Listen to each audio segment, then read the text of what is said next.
So good evening. Hi, I'm Chris Recchia. I am the Commissioner of the Public Service Department. Thank you all for joining us. We are the. Please use the microphone. Well, unfortunately, these are not amplifying microphones. So we're going to speak really loudly. But if there's a problem, please do move up closer or let us know if you can't hear us. How are the people in the back row with my voice? Okay? Okay. So let me start by, I want each of the members to introduce themselves.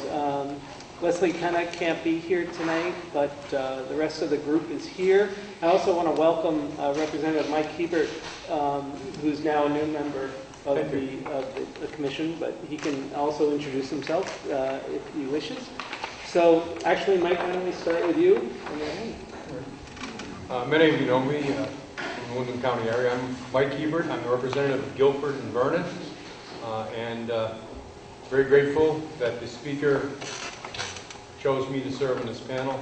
I think it was a very appropriate appointment, seeing that things are happening in my neighborhood, and it's nice to have somebody from the southern end of the state representing our interests. Thank you. My name is Larry Becker, and I represent, from the Agency of Natural Resources and the State Geologist, and I represent Secretary Deborah Markowitz for the agency. Next slide. Mark McDonald, I'm from Orange County. I serve on Finance and Natural Resources. I think this is my 15th year on VSNAP, and it's been an interesting 15 years.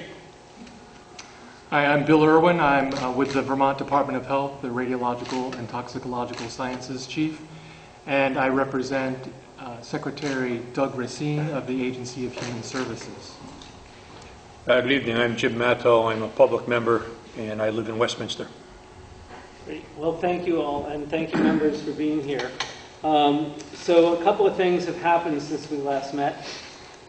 So, one of those is that Entergy has announced that they will close at the end of next year, which changes the dynamics of this group and of your participation considerably, but we're not entirely sure how yet. So bear with us as we go through this. I think that over time, if I have my way, this group will be active in participating and evaluating and encouraging you all to participate in understanding what happens in closure, decommissioning, and moving forward. And we'll have to do that. Tonight, the bulk of the meeting, I've asked Dr.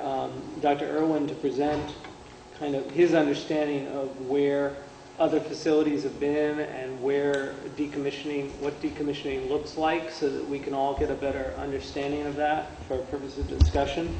And I've changed the agenda a little bit so that what we can do, I felt badly on my first meeting here of watching you all wait 3 hours to say what you wanted to say. And so I have an offer and an ask for cooperation. I put at the end of each agenda item some public comment for that period. What I would like to do is to have you be able to comment on that particular agenda item. We'll still have significant public comment at the end of the period for generalized comments. So, I think this will work with your cooperation, where we get comments directed to the agenda item as we go along. And that'll help, I think, help you be able to articulate your comments and concerns and questions during the relevant period of the agenda. So I hope that works for you. We have a couple of administrative things up front. First, the approval of the minutes from July 17th. Does anyone have any questions or comments on that? And if not, or even if so, can I get a motion? I'll move to accept, and then I have a comment. Sure. Thank you, Jim. And I'll second. Thanks. And my comment. Now we're open for discussion. I'm sorry. Yeah, just very briefly, I just wanted to comment that I thought the minutes are a bit laconic, and I know it's easy to go into way too much detail, but I personally would appreciate a more in-depth summary of the meeting. Fair enough. So now is a good time actually for me to mention that Aldous Van Agst, who was our nuclear engineer, has decided to, he was commuting from Maine for 6 years to do this job, and he has taken a job that lets him work out of home. So he's no longer with us. We'll be working to fill that position. In the meantime, Aaron Kazuki is here tonight from the department, is taking minutes, and I think he heard your point. Sorry. Right. So we'll try and do better there, and I understand your point. Thanks, Jim. Any other comments or discussion on the minutes? All those in favor signify by saying aye. Aye. Opposed? Okay, minutes are done. Thank you.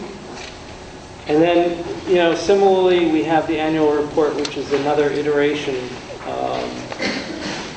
that we should have some discussion on. So this was presented the last meeting. We revised it to try and address those outstanding issues. But I would ask, let's get a motion for those first, and then for the report, and then we can open up for discussion. I'll move. Thanks, Mike. Do I have a second? I'll second. Thank you. Okay, so with that, I'll open up for discussion. Comments on the annual report? Go ahead, Bill.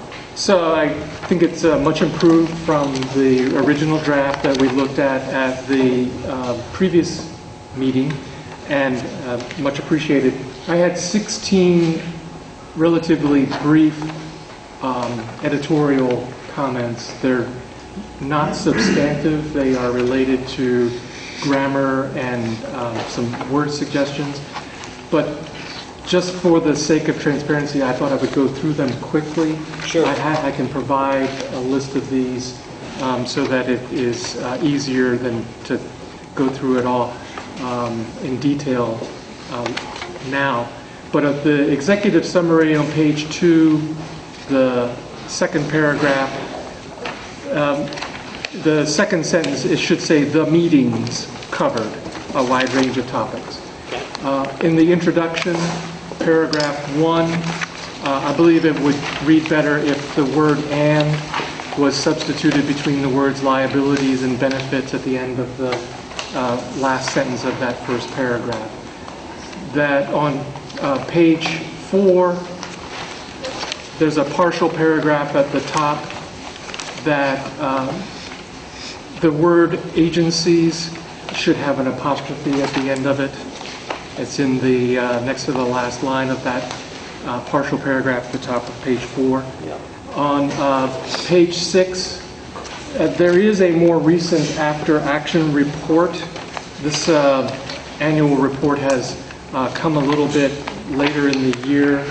I don't know if it's important for us to cite that. We could continue to use the citation of the after-action report for the May 2011 exercise. There is actually an after-action report for a June 2013 exercise now. When we move to page 10, the action items for the June 27th meeting, I was a little concerned that the action items are not addressed as they are in some of the other meeting action items. Specifically, I wasn't certain if, let's make sure about the number 1, those actions are, number 2, those actions are addressed, in fact, by documents here. And I think all it would be necessary is to have sentences at the end of each of those items at the top of page 10, parenthetical 1, 2, and 3, that those items have been completed. Because that's the nature of the action items on each of the other meetings that follows. The page 10, the September 10th meeting, paragraph 1, mentions the acting director of Vermont Emergency Management. I believe that was actually the deputy director of Vermont Emergency Management. Can you tell me how many lines you're down? Yes, I'm sorry. It's fourth line in the paragraph right under meeting of September 10. Yes, deputy. That's correct. Thank you. The page 11, the September 8th meeting paragraph, the first paragraph there is a, you have to excuse me, I have to try to find my place here. It's the 1, 2, 3, 4, 5, 6th line down. It says department activities regarding commenting on. I think the words commenting on can be deleted to make that sentence more legible. Okay. Page 11, motions of the meeting of 11/8. It would be appropriate to say that that it's instead of motions passes, it'd be motions passed at this meeting. On page 11, in the meeting description there is the 1, 2, 3, 4, 5, 6, 7, 8, 9, 10, 11th line of that paragraph. It says 1, capital P, capital H. That should be small p, capital H. I think that's for the pH, the acidity data point. Thank you. Also on that page, paragraph 2, the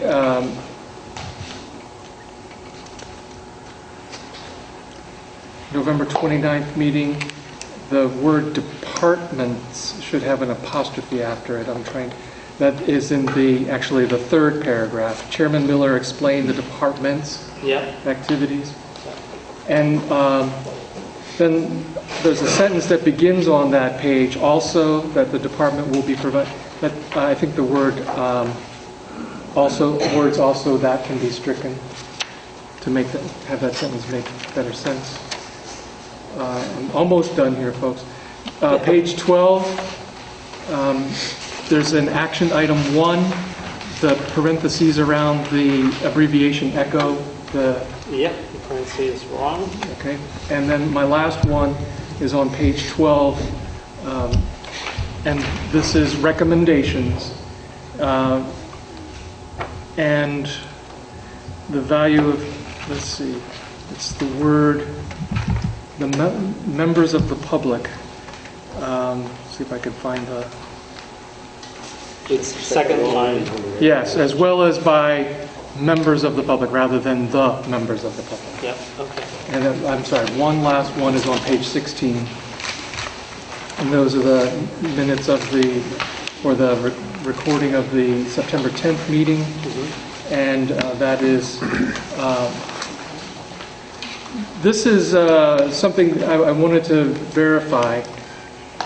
It describes for September 10, 2012, NRC draft rules. It says the department will review the draft rule jointly with the state geologist and may issue comments to the NRC. The 30-day public commenting period has ended. Right. So it would be useful to say whether or not some comments were submitted. Yep. Okay, very good. Those are all my corrections to the annual report. Other discussion? Questions? Just, no, I don't know if there's a reason for structuring it this way, but I thought the agency responsibilities could be in an appendix, and then people who did want to look at it would get right into the issues.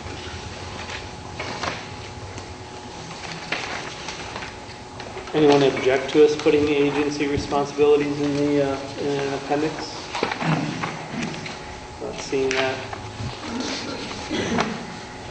Other comments? I probably should be listed as Lawrence, L-A-U-R-E-N-C-E. Very good. And then I missed it in the minutes. Lawrence, sometimes L-A-W, my spelling is L-A-U, from Larry to Okay. speaking system. Very good. We'll make that correction. What date did that? If you want to make it August, announcement. I want to say August 23rd this year. So of course, this is last year's report. We're still trying to get through. Yep. Okay, so let me make a recommendation and ask that Larry or Lawrence's amendment moving to approve these and Bill's second. Would you guys approve a friendly amendment to make the modifications that Bill Irwin has described, combined with moving the agency responsibilities to an appendix? And with that, are people okay? Are you guys okay with that? Sure. We'll keep the original motion in second Yes. from Larry and Bill. Okay, and with no further comments, all those in favor signify by saying aye. Aye. Any opposed? Any abstentions? Okay, thank you. We did that. And so, boy, I've already blown it. I should have asked before we did that vote. Did anyone in the public have a comment on the annual report? We can always reverse course if need be, but I did provide a public comment period for the annual report. Anyone? Okay. Oh, you do have a comment. Please do come up and tell us, and if we need to reverse course on our approval, we'll do so. Thank you. My name's Leslie Sullivan Sachs. Thank you. You're going to have to speak really loudly Oh, okay. because that Is is that not a better? microphone Oh, like you would think of a Get microphone. closer to you. Okay. Thank you. Thank you. I'm Leslie Sullivan Sachs. And this is the first time I've seen this, so this is kind of off the cuff, and I walked in a little late, so I may have missed something. But your entire annual report, looking at all of the 4 meetings, and you just seem to make one recommendation, and it's something about whether the Homeland Security person should be added to the panel or not. It's the only recommendation that you made. The whole year of all of this information that you received, if you look at the second paragraph of the executive summary, it talks about some really juicy topics there. And so I guess I'm just expressing surprise that that the one recommendation that came out of the year had to do with whether somebody should be on the panel or not. Yeah. Thank you. So it's not really a question, I'm just giving you an initial response. It's a good point, and I appreciate that. What I will say is, this is obviously only my second meeting, but I can run a decent meeting, and I can keep track of issues, and we'll endeavor to do better in this upcoming year in terms of both content and substance and following through, and I appreciate your point. Recommendations would be great. Yep, I got it. Thank you. Thank you so much. Any other comments on the report? Okay, thank you very much, everyone. I think we're okay on that. So what I want to do now is turn to Dr. Irwin, who is going to describe, his understanding, I think, on some termination issues and decommissioning issues that are associated with plants around the country, and what he has found and what the concerns are that we should pay attention to. This is going to be the first of many. Oh, I'm sorry. Gary, did you have a comment on the prior? It's sort of before decommissioning. It's more present than decommissioning. We're not decommissioning right now. Right now there's a reactor operating just down the street. There's a fire burning just downtown.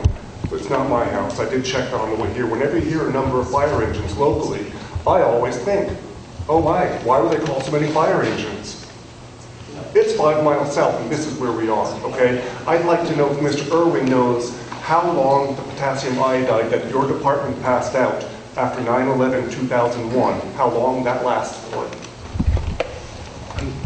What do you mean, how long each tablet? Yes, sir. That's the question. A tablet is useful for protecting the person who takes Can you let that. me answer the question? Yeah, Gary, I think, yeah, I know. I think he's trying to answer it, really. I really do think. 5 years, 6 years? It's already been expanded once. Please answer it. So the tablets have an expiration date on the package. And you look at the expiration date on that package, and there are different expiration dates out there now because we've got different lots of those out in the public. If a person takes that tablet, when instructed to, it will provide them a day's worth of protection. If it has disintegrated, that's in the wallet, or how long is that good for? What is that date? Because now we're many years past. And I want to know if the KI that I have from this state is still useful. It is. How do I know that? It was extended from 2007 to 2009. Or something along those lines. I think the explanation has been that those are still useful, but let me ask, you'll have an opportunity to revisit this issue toward the end or after Dr. Irwin's I don't think presentation? Mr. Irwin knows his stuff and is keeping us protected here. Yeah. So at this point, I'd like to turn to Dr. Irwin and ask him to go through the presentation. And then afterwards, we'll open it up for discussion among the panel, the advisory panel, as well as then to the public. Okay? Just open up the window right there. Need to be turned on. It was on, I think it's just... As far as the panel goes, is he willing to review it and get back to the panel as far as whether or not it should be updated? Mine disintegrated. That's what I'm asking for. We live here. We want protection. What Mayor Khan said last week in Boston, lessons learned from Fukushima, is that they didn't pass out potassium iodide. Please, thank you. First, if your specific tablet has any problems, you can go to the Brattleboro District Office of the Department of Health, and we have tens of thousands of them, and we'll be glad to replace yours. And I just had a meeting on that. Please let me speak. I just had a meeting on potassium iodide yesterday, and I'm very familiar with all of the facts about our distribution program and our tablets.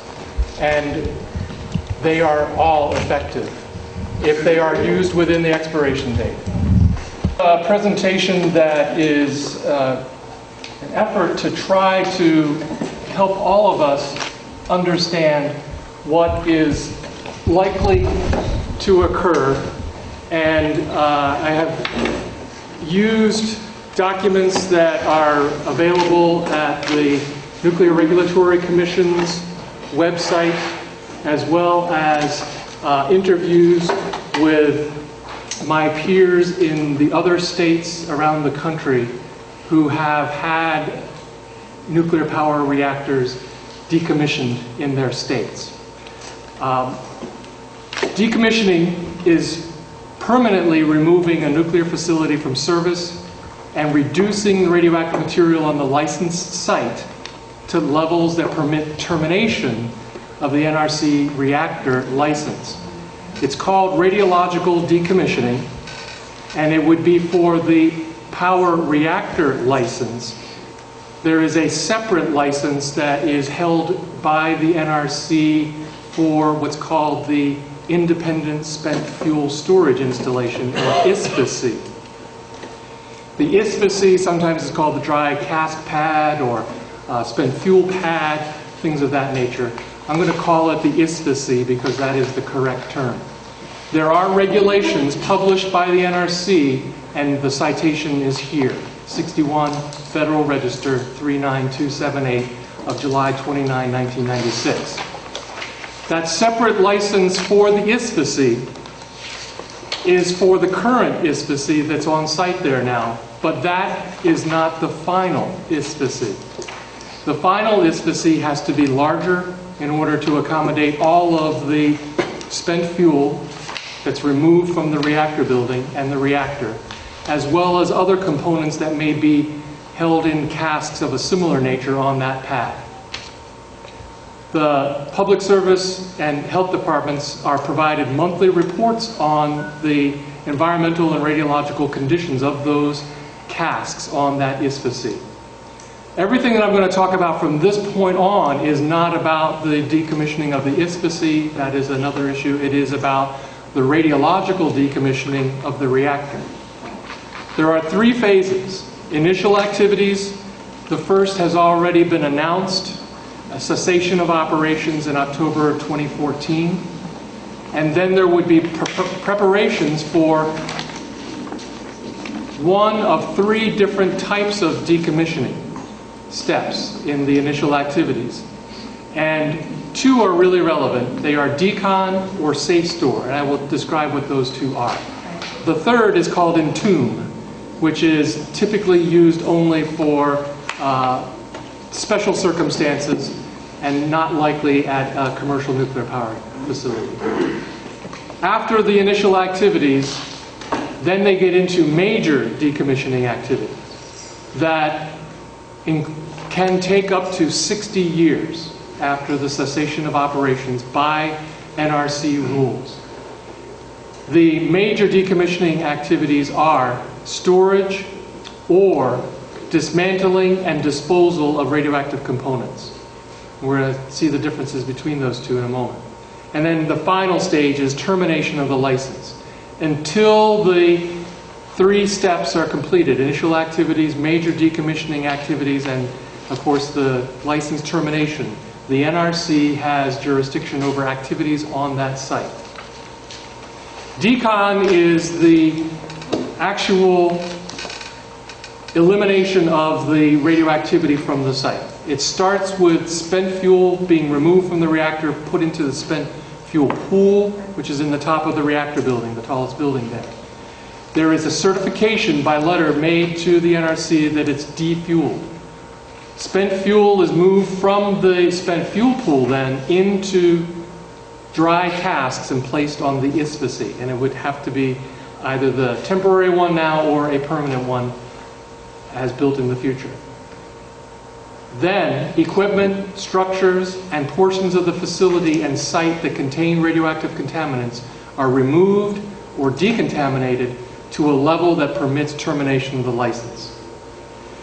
Safe store has the same initial steps: ceasing operations, defueling the reactor, moving that fuel into the spent fuel pool, certifying that the fuel is out of the pool with the NRC, moving the spent fuel into casks and placing them on the ISFAC.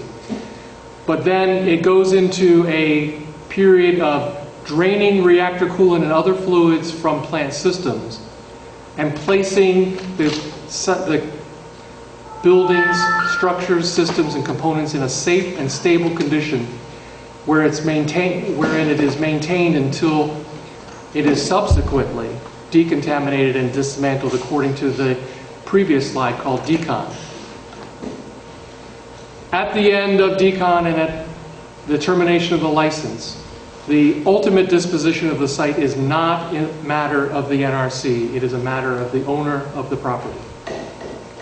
This is a timeline of all of the activities. You can find it in Regulatory Guide 1.184, which is cited there. And Bill, maybe I can interrupt to say, I know this is hard to read, but we will put this presentation on the VSNAP website for you.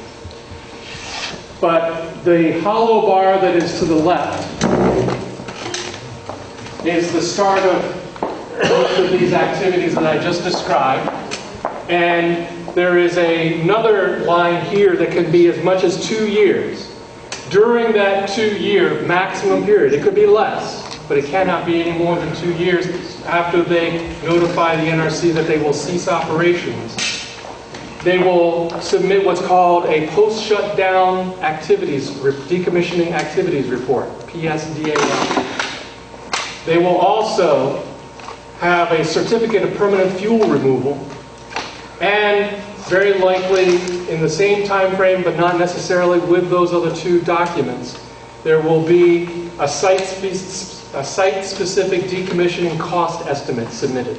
So that is a major collection of activities that will occur sometime in the next 2 years or less. And obviously, there will be many issues arising in the PSDAR, in particular, the post-shutdown decommissioning activity report. Here starts a 90-day comment period. Within that 90-day comment period, there is a public meeting, similar to this, that is chaired by a local member of the state or local agency. And public comments are taken on that post-shutdown decommissioning activities report, on the site-specific decommissioning cost estimate, anything that has occurred from the date of submittal to that public meeting. After the 90-day public comment period, if the NRC has obtained all the information it needs and requests relative to the submittals that have been received, then and only then can the major decommissioning activities take place, like storage or dismantling of the equipment. Finally, after there is this dismantling of the equipment and decontamination of everything else that resides there at the site, there is a license termination plan, and this has to be submitted no sooner than 2 years from the final date when the license will be terminated. And then the activities of that license termination plan are conducted, and finally the license is terminated and the site is evaluated and made available for what's called unrestricted use, any purpose whatsoever. How many years is that? It can be as many as 60 years. Some plants, and I'll go through some of that, have done it in as little as 8 years. The average is to conduct it in 10 years if they do decon immediately after they shut down. They submit their PSDAR, they submit their defueling certification, and their site-specific cost estimate. It is the choice of the licensee which path they take. Certainly there will be many who will make arguments for their side versus the other in other venues. So, Maine Yankee and Connecticut Yankee chose what the route that they took? Yes, and I'm going to go through that. Can we, I'm going to ask this. If there are clarifying questions, I'll take them, okay? And if they are comments or questions about something that Dr. Irwin hasn't covered yet, let's wait till the end. But if it's a clarifying question, go ahead. At what point? Could you say, I'm sorry, could you state your name as well? My name is Harvey Shackman. Thank you. At what point do we know what timeline Entergy has chosen? Would that be in that? They will make those announcements, they will make those records, they will provide all of that information to the Nuclear Regulatory Commission. The PSDAR is a public document which will be So do we published. have to wait 2 years before the PSDAR is published? You may to know what their timeline is? Yeah, you may, and we'll get to that in a little bit. But I think the schedule is what Dr. Irwin's going to present to you now, and the only thing I'd like to receive comment on or questions, clarifying questions about now, is what the requirements are. There may, what Entergy chooses to do may be different than that, but it won't be any less stringent than what NRC has recommended. Senator. Dr. Irwin, did you say, I may have misunderstood you, but when you were talking about moving into the dry casks, I thought I heard you say they can go into the temporary ones or permanent ones that will be constructed. Are the ones that we have there now temporary? That pad is insufficient to hold all of the fuel. Okay. But to clarify, it was constructed for permanent storage of the fuel that it can hold. Okay, but not big enough. But it's not big enough. That's right. Yes. That's fair. It meets all of the environmental and radiological criteria for safety, reliability, etc. But it is just too small. Thank you. Yes, sir. I'm George Harvey. I'd like to know if I'm understanding this correctly. The schedule for moving fuel from the spent fuel pool to the dry casks, what I'm getting is that it's going to be the same regardless of what route the licensee decides to take. Is that correct? The actual facts are not known to us at this time. What is allowed by regulations of the NRC is that they could move that fuel from the spent fuel pool into dry casks according to a schedule that they establish that is only bounded by the 60 years that I referred to. They certainly could do it in less, and that is a decision that they will make. But again, there are numerous parties that will like to persuade them to do it in a different time frame, for example. But to be clear, to answer your question, under NRC rules, and correct me if I'm wrong, Bill, they have the ability to leave the rods in the pool through at least 50 of those 60 years. Is that fair? That's a reasonable observation, yes. Okay, thank you. It's not likely, but Could they take them out sooner? What's the soonest that they can take? I know that these rods have to stand for 5 years, but yeah, that is an important consideration, is that all of the fuel that is older than 5 years can be removed now. even during a cycle, a run cycle, you know? There are limitations on, you know, what they can and cannot do, on the number of people that it would require, whatever. They have, and it's in our annual report actually, established a schedule, and that's the only schedule that we are aware of at this point in time, and it goes through the next couple of years. But there would likely be a schedule published for the full duration at some point in time.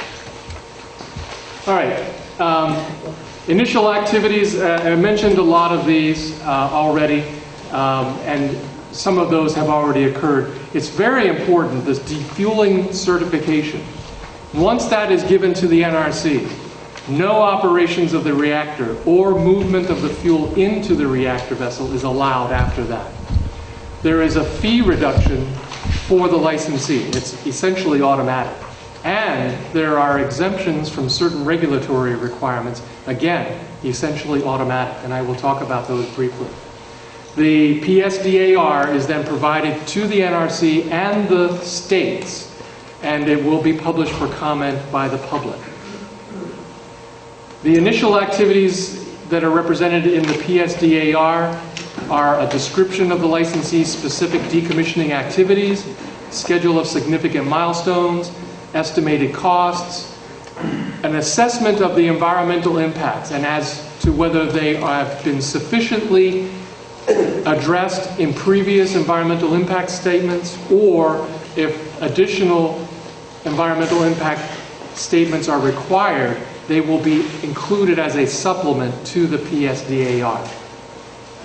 The site-specific cost estimate will replace any of the previous cost estimates and be very site-specific. And it is required 5 years before the end of operations or the termination of the license. If it was prematurely shut down, within 2 years of a cessation of operations. So that gives us the time frame for Vermont Yankee. It will be within no more than 2 years that the site-specific cost estimate comes, because it was prematurely shut down.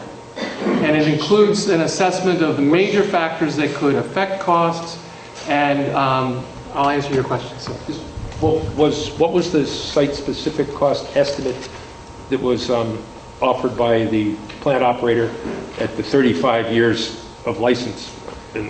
I don't know how that will differ from what is submitted in the future.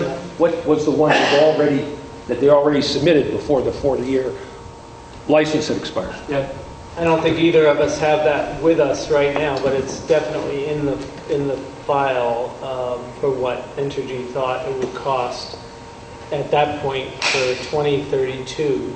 Okay, thank you. Right? We can get that to you, Senator, but I don't have that tonight.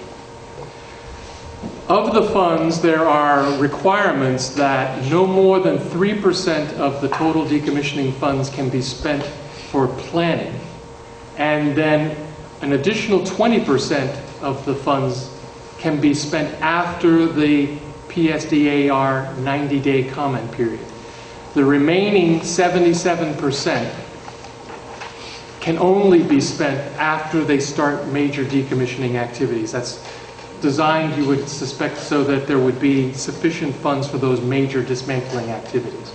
And there are separate funds for managing the ISPAC versus those for decommissioning. As I mentioned, there is a public review and comment period, and as I mentioned, it is within 90 days of the PSDAR being submitted. It's chaired by a public official from the local or state ranks, and after that, if the NRC is satisfied that it no longer needs additional information for the PSDAR, the licensee can begin their major steps of decommissioning or put the facility into safe store. The NRC does not issue any formal approval of the PSDAR, but allows the 90-day clock to expire. Those regulatory requirements that are eliminated or may be eliminated at that point, at the end of the 90-day comment period, are described here. And those of us in state government will need to be comfortable with what that means. And there are people who are looking at most of these. But there are generally, from my vantage point, not issues of regulatory concern here that would lead to emergency conditions or environmental hazard, but that's just a first review of that list. Major activities of decommissioning, as I described these are the permanent removal of major radioactive components like the reactor vessel, its internals, the large diameter reactor coolant piping and other large components that are radioactive to a similar degree. These are very contaminated, very serious radiation levels from them, and they constitute what is called greater than Class C waste. And they will then make arrangements for the disposal of all of these components. This greater than Class C waste is the most hazardous of low-level radioactive wastes. It should be noted, the only high-level radioactive waste is spent fuel or spent fuel reprocessing materials. So the only high-level waste that will exist there will be in dry casks on the ISPAC. All the other wastes that will be generated will be what's called low-level radioactive waste. Classes A, B, and C are generally routinely handled in the United States, but greater than Class C wastes are not routinely handled. Though there have been a dozen or so reactors decommissioned across the country, it's still not a routine industrial activity to dismantle these reactors and dispose of this waste. So it's very important for state agencies and others to be mindful of what's going on in that particular area. Hang on a second, Bill. Senator? You have shared with us what is considered to be high level and what is considered to be low level. Yes. Are those two terms simply labels, or are they measures of it's not toxicity, radio, of likelihood to cause damage? Yes. Yes, what? All of them are hazardous. The low level is a label given to everything except spent fuel and spent fuel reprocessing materials. Regardless of its radiological, whatever. Right. The classes A, B, and C give you greater levels of risk, where greater than Class C is the highest level of radioactivity and radiation risk. Class C, then B, then A are lower levels of risk. But they're all low-level radioactive Bill, wastes. in the regulations, though, are there numerical things, either in terms of REMs or purities, that distinguish those classes? It's in the original look that I made, I couldn't find actual values that were clear for all of those categories.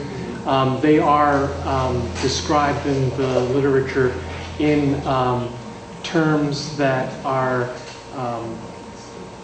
mostly on the basis of comparing one to the other, and I'd have to get that table to really express it. It's not in units of REMS, which would be something easy to relate to people here. We'll try and get more information for the panel on this. But Mr. Chair, one could call them, label the two categories as the catamount, yellow and green. right. Because I don't believe that high level and low level are measures of level. It's just that they've been given that name, which then leads us to make assumptions, which Dr. Irwin has just told us may be not accurate assumptions. Very good. Thank you. Now, there's absolutely kinds of low-level radioactive waste that should not be treated as a low hazard. They have very high hazards. Thank you. All right, the final stage is license termination. An application for termination through this license termination plan is submitted no more than 2 years before the expected termination date. It includes a site characterization, as in these are the hazards that exist at the site, and these are those that have been eliminated, and how they were eliminated. Remaining dismantlement activities, if there are any. Plans for site remediation, as in they will dig down such and such a level, they will remove materials of these types and leave materials of those types. And that they will then have a final site survey. This final site survey will be very detailed. It will deal with all media, as in soils and sediments and water and air and direct gamma radiation. And they will then describe the end use of the site on the basis of the previous bullets that are listed there. And they will supplement any environmental impacts that have not previously been assessed or addressed.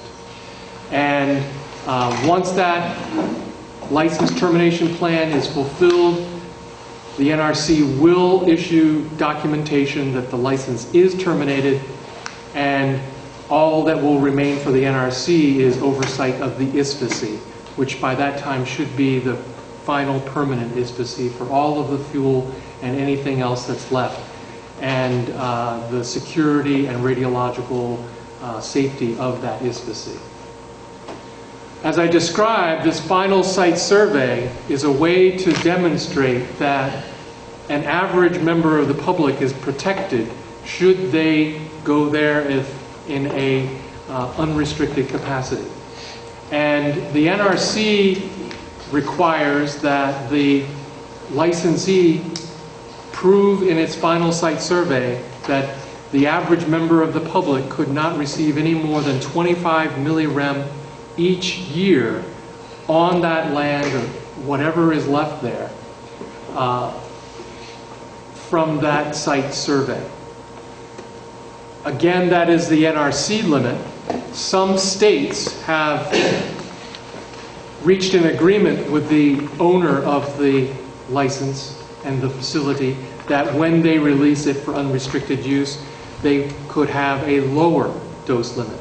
That was the case in Maine, for example. Here in Vermont, we have established different limits for average members of the public, and they are established on the basis of the kinds of releases that could occur there. And you can see we have a total of 25 millirem, but no more than 5 from each of the 5 different pathways that are described there: gaseous effluents, liquid effluents, radioiodine, particulates in direct gamma radiation. We believe that in addition to, as I have listed there, gaseous effluents and radioiodine, it's unlikely that there would be any dose from particulates. That would be particles in the air. And so it could be that we could ask for maintenance of the facility to a 10 millirem limit on the basis of our health department radiological rule. Obviously, that, as I described, Maine experience was an agreement between the state and the owner of the facility. That is an agreement that would have to be struck here as well. States are allowed to have greater limits, more restrictive limits than the NRCs. They cannot have less restrictive limits, and that is the case here in Vermont. We do have more restrictive limits, and we hope that the licensee might abide by those. There are other NRC limits. We don't expect that they would be employed for restricted use. That would mean that the site not released to the general public or any kind of other enterprises, and that it be maintained similar to the way it is now with much higher dose limits, 100 and 500 milligram per year.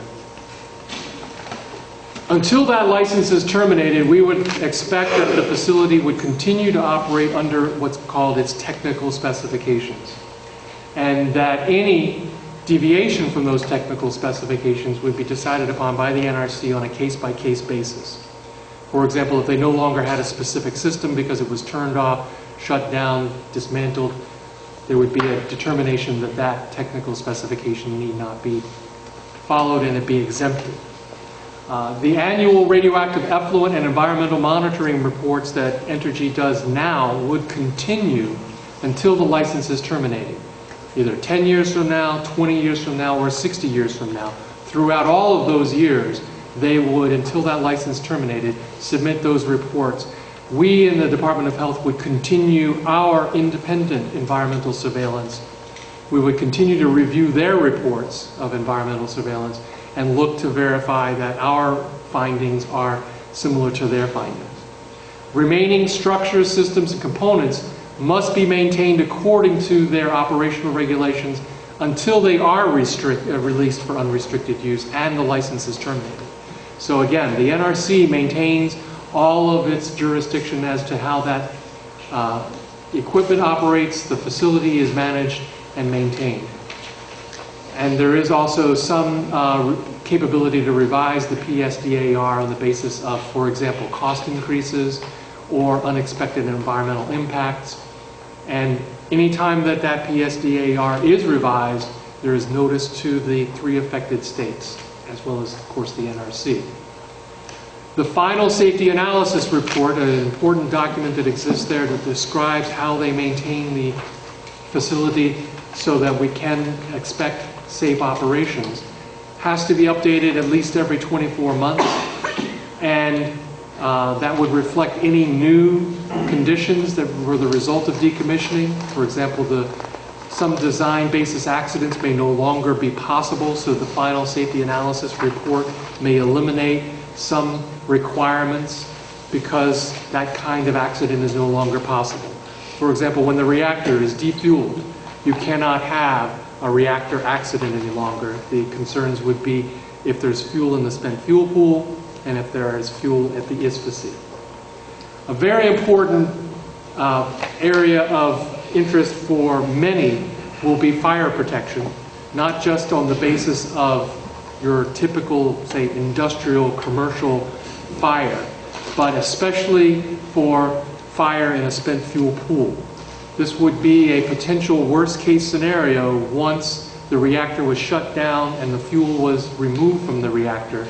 And we in health and others will be researching the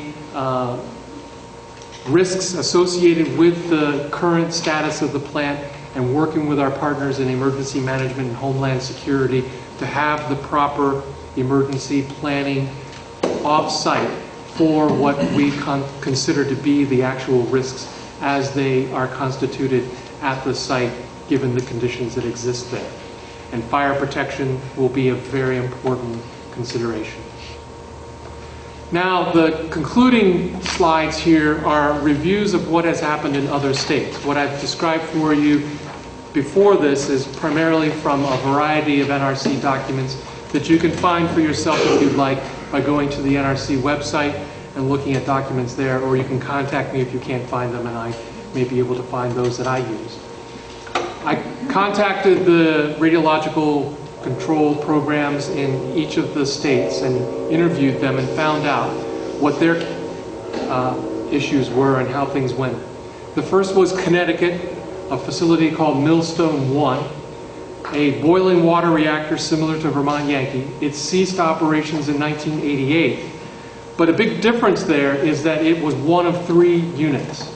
So units 2 and 3 remain running today, so very little change in the site perimeter, change in environmental surveillance, change in emergency preparedness occurred, because they still have 2 plants operating. They defueled the reactor, they moved the fuel to the spent fuel pool, but most of that fuel remains in the spent fuel pool. Systems were drained and capped, and the site went dark. Literally, they turned off the lights. And periodically, people from units 2 and 3 go over there to perform inspections that are required by the maintenance of their license with the NRC for Unit 1 in safe store. It remains under the NRC's 25 millirem per year limit from radiological effluents because, again, it's an operating facility. Also in Connecticut, they had a site that was completely deconned. This was the unit called Connecticut Yankee in Haddam Neck, Connecticut. It ceased operations in December 1996. They went into prompt decon, leaving only an ISPAC on its 600-acre site. Despite the opportunity for a gas cogeneration plant there, the owners declined to sell any of that property or release any of that property for unrestricted use. And despite the fact that the ISPAC has a very small footprint, they kept all 600 acres on the basis that there could be future emergency preparedness plans requiring that that 600 acres would give them a buffer for those emergency responses. The NRC limits are accepted all across the state of Connecticut, so that's what they used for release, and if they ever did release any of those 600 acres for unrestricted use. But again, they have not done so. All of their emergency planning is based on the ISPAC alone, and that means it's only for consequences on the 600-acre site. There are no consequences expected from that ISPAC off-site. So the state of Connecticut has no emergency responsibilities for Connecticut Yankee. And you can see some cost estimate values in the date dollars for that site and the other sites. Maine Yankee shut down in December 1996, permanently ceased operations the following August. They completed decon in 8 years, terminating their license in December 2005. Norm for doing that is 10 years. So far, it has sold 600 of its 900 acres for other uses. The remaining acreage is for the ISPAC and any other future uses, whatever those might be, for protection of the ISPAC until they change their mind. Maine enacted a law requiring 10 millirem per year dose to the public from those sites, those 600 acres that were released for unrestricted use. And of course, it required the owner of Maine Yankee to comply to that lower limit than that which is required of them by the NRC. Maine Yankee's environmental surveillance was reduced from a broad scope, one that covered the entire emergency planning zone, to primarily the transportation routes that were used to remove components from the site and also for the egress and entry of their employees from the site. They now have reduced those dosimeters that measure radiation levels to just around the ISPAC. They ceased sampling the ocean in 2005. They ceased sampling groundwater and air in 2010. All of the buildings were removed, and they found, interestingly enough, that during the removal of buildings, groundwater movement changed, and because of that, some contaminants that were trapped by buildings were released. And they found, for example, tritium of up to 1 million picocuries per liter in the groundwater, and limits and values before that were hundreds of thousands of times less than that. You can see how large that activity is compared to the EPA limit of 20,000 picocuries per liter. So it reinforces again what they did in Maine, for example, and that is very close environmental surveillance of the dismantling activities and all the other decon activities.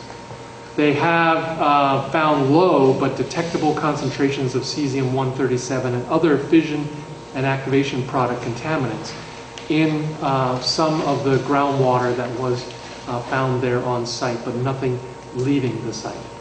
Bill? Yeah. In regards to the tritium, and you say groundwater sampling was ceased in 2010. Are they tracking the tritium in any way, or is it? The tracking was, the tritium was a spike because it was dammed up by the buildings. And when those buildings were removed, it was released. That's when they saw it, and they tracked it over the ensuing years and saw it go down to non-detectable levels.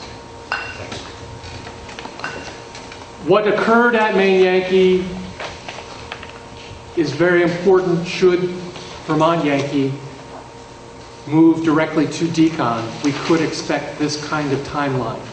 There was a 2-year period where experts in the field were brought in to characterize the site, to indicate what kind of radiological constituents remained in the soil and biota there, flora, fauna, the plants and animals, and the water, sediments. And that was then going to be the basis of their final site survey. They did the decontamination, the dismantling of major components.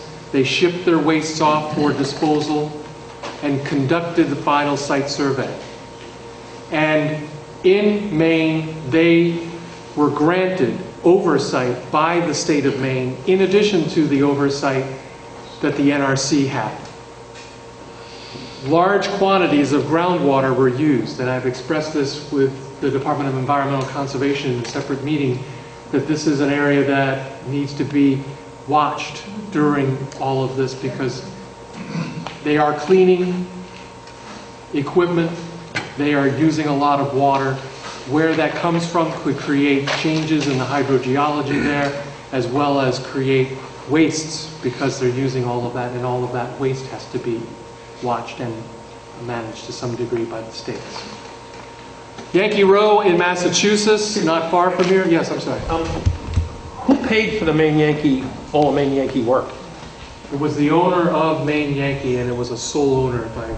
Well, yes, and this is, I think, an important point, is that, up till now, most of the decommissions have been by utility-owned facilities. And Maine Yankee was a utility-owned facility, which meant the ratepayers paid for the changes and the decommissioning and all the costs associated with it. In the case of a merchant plant like we have with Vermont Yankee, there's obviously a different dynamic there, and that would need to be paid for from the fund that's already established, or by Vermont Yankee owners, Entergy. Thank you for that question. Did Maine Yankee have enough money in the decommissioning fund to pay for its decommissioning? They did. And we won't know the true costs of doing this until the site assessment and PSDAR are done for this site, which, as described, can be 2 years from now, or 2 years from closure, I should say. But, right now, you saw some of the numbers here, and they were obviously in older dollars, but $380, $400 million to do the work. We have, at the moment, $571 million in the decommissioning trust fund for Vermont Yankee. And that will grow over time, depending on how the market does and how the investments are done. But, we'll have a better idea how that money equates to what's needed after the site assessment is done. I would ask the same question about how much, whether there was sufficient money in the bank for the upcoming Connecticut Yankee that you're going to tell us about. From what I understand, at each of the sites where they did the decommissionings, they had sufficient funds, but I don't have complete and perfect information about. There was one, in the case of, I'm not sure if it was Connecticut, it was in Connecticut, it was either Connecticut Yankee or Millstone one, that there were significant cost overruns as a result of the management of the process. I think it's well documented why that went the way it did. It's also well documented why Maine went as well as it did, and we're going to try and obviously emulate the good example rather than the bad one. But again, we'll have a better idea of the actual costs after the site assessment is done, and then be able to compare it to the fund to see where we are. Jim? Yeah, I have a couple of decommissioning things to bring up later, but just while it's raised right now, it just strikes me that if those investor-owned utilities chose decon as opposed to safe store, that makes me think that decon is probably the wise move, despite what a merchant plant owner might say. Yeah. So we'll get into that discussion in a little bit, but clearly the financial aspects of how fast the fund is growing, how much funds are in there, and what the activities are that need to occur to either put it into safe store or to go to decommissioning are all relevant. What I can tell you is if the money is available, going straight to decontamination and dismantlement is going to be more cost effective than putting it into safe store and managing it for a period of time and then doing that work. So you're correct. But it's also safer. Thank you. Yeah. So back to you, Bill. Just a few more slides here. Yankee Road down the road in Rowe, Massachusetts. Pressurized water reactor. It ceased operations October 91. The decommissioning plan was accepted February 95. They again chose to conduct decon. The last contents for the ISPC were transferred in June 2003. The site is currently devoted to a 16 canister ISPC. It is a much smaller facility than Vermont Yankee. It's expected that Vermont Yankee's ISPC could be 4 to 5 times that many canisters. The estimate is about 58 canisters total. Put that down. They are currently considering a partial site release request, but to date, none of their land has been released for unrestricted use. Chris, question on that 58 canisters? Yes. 58 casks. Does that include any of the material that's greater than Class C, or is it just spent fuel? Well, that is the greater than Class C waste, actually. All A and B and C will be going to Texas as the low-level radioactive material, right? Is that correct? It'll include the spent fuel too. But I don't know if that 58 casks includes. I'm not sure what that number. The 58 casks include the spent fuel and the reactor core that need to be put into that are higher than Class C waste. Clarifying question, Harvey? Yeah, I must tell you that in each of those historical examples of decommissioning, the bottom line or the bottom point always, it's NRC estimates it cost $306 in this case for decommissioning. I don't understand why you include that without putting the actual cost, because we know it. And in this case, it came to over $700 million of Yankee Road, and I know that's... I didn't have that fact. I had this fact, and it is a fact that's published. What's that? I don't have that fact. I have this fact, and this is a fact that was published. It's a published fact. And to my knowledge, Haddam Neck came in over $1 billion.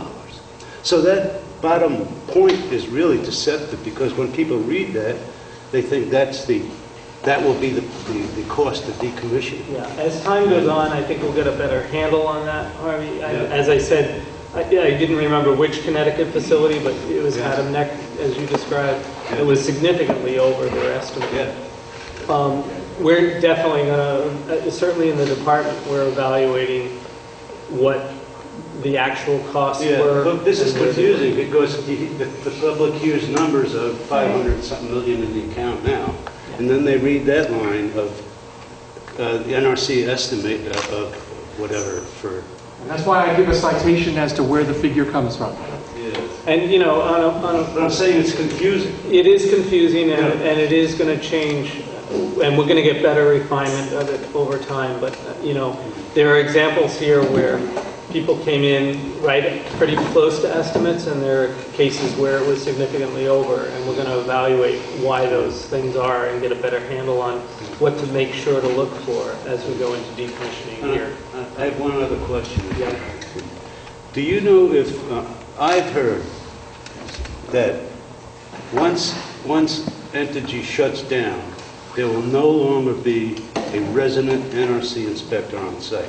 And there is no requirement for a resident inspector during decommissioning. Could that be true?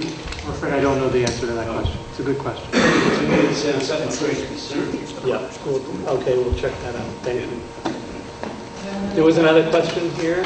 Sean Murphy.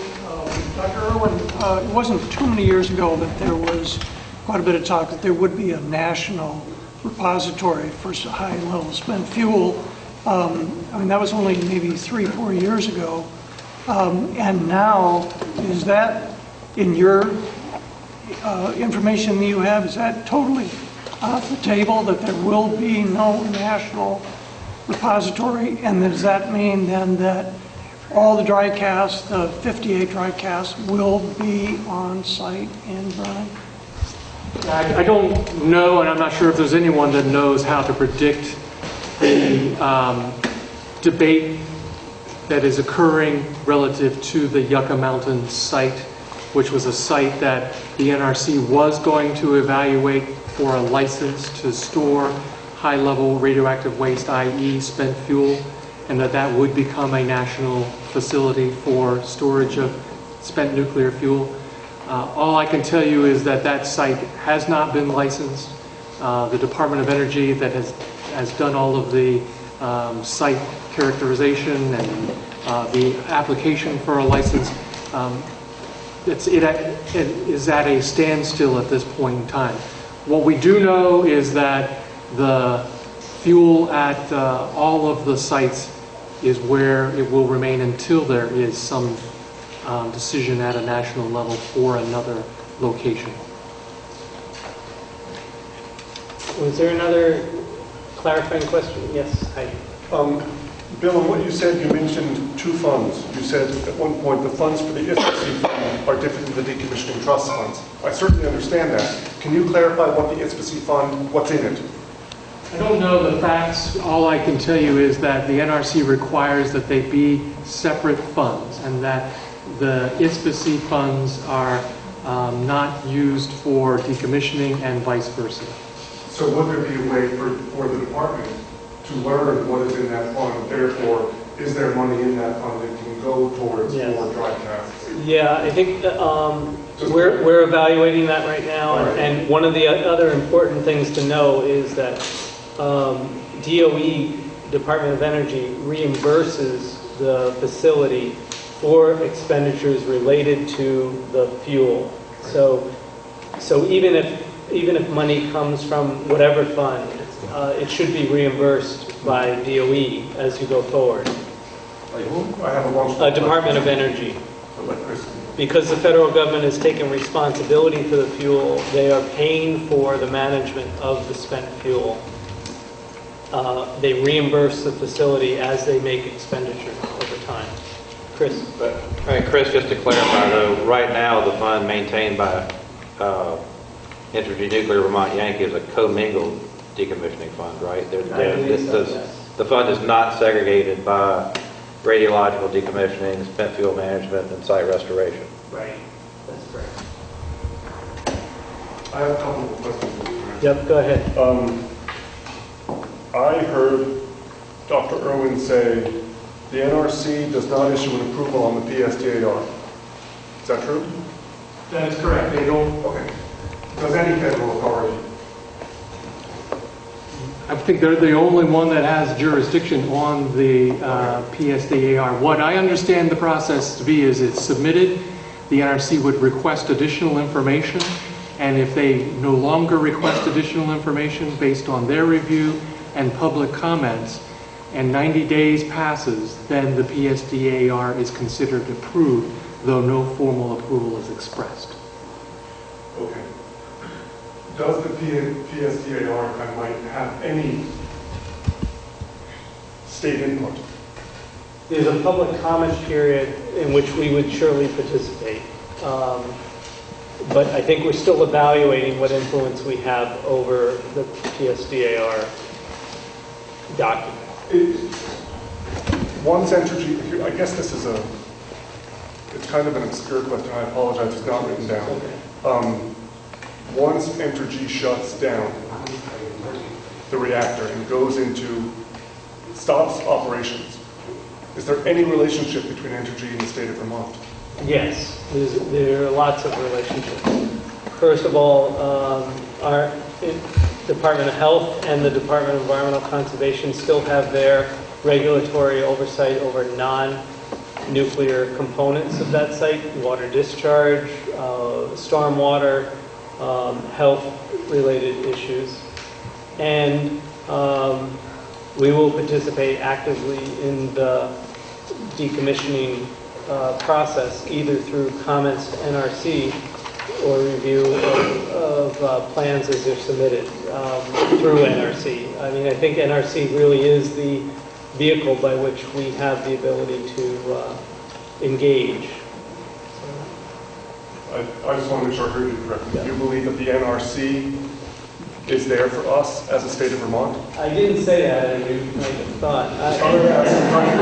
Yeah, no, all I can say is I think that's the vehicle for us to participate, Gary, is through their public process, whatever that may be. I hear you. Okay, that takes care of my question. Thank you. Let's go back to Bill for finishing up here, and then we'll open it up to the panel and then to other general questions from the audience. All right, so in closing, fairly much, the Vermont Yankee is joined by Kewaunee in Wisconsin, Crystal River in Florida, and San Onofre in California. All four are in some stage of ceasing operations and decommissioning. There's two, San Onofre. And there are two reactors at San Onofre. And in looking at all of the other sites across the country that have had decommissionings, whether they went into safe store or decon, they're very different than the circumstances that exist today. Specifically that those sites that had multiple units and some of those units continued to run, they kept their emergency planning, their environmental surveillance, and all the other things that they did essentially the same, and just put one of their units into safe store. For those sites, most of those sites that had single reactors, they proceeded to decon. But a lot of the reactors are very different from the reactor here in Vernon. And so that's why I say we are, to some degree, in a new era, and why the agencies of the state are trying as much as they can to work together to understand all of these issues and to remain ahead of them, and through this panel to keep you informed. If you're interested in any of the regulations associated with this, there's a list here, and again, when this is published on the VSNAP website, you can look at all of them.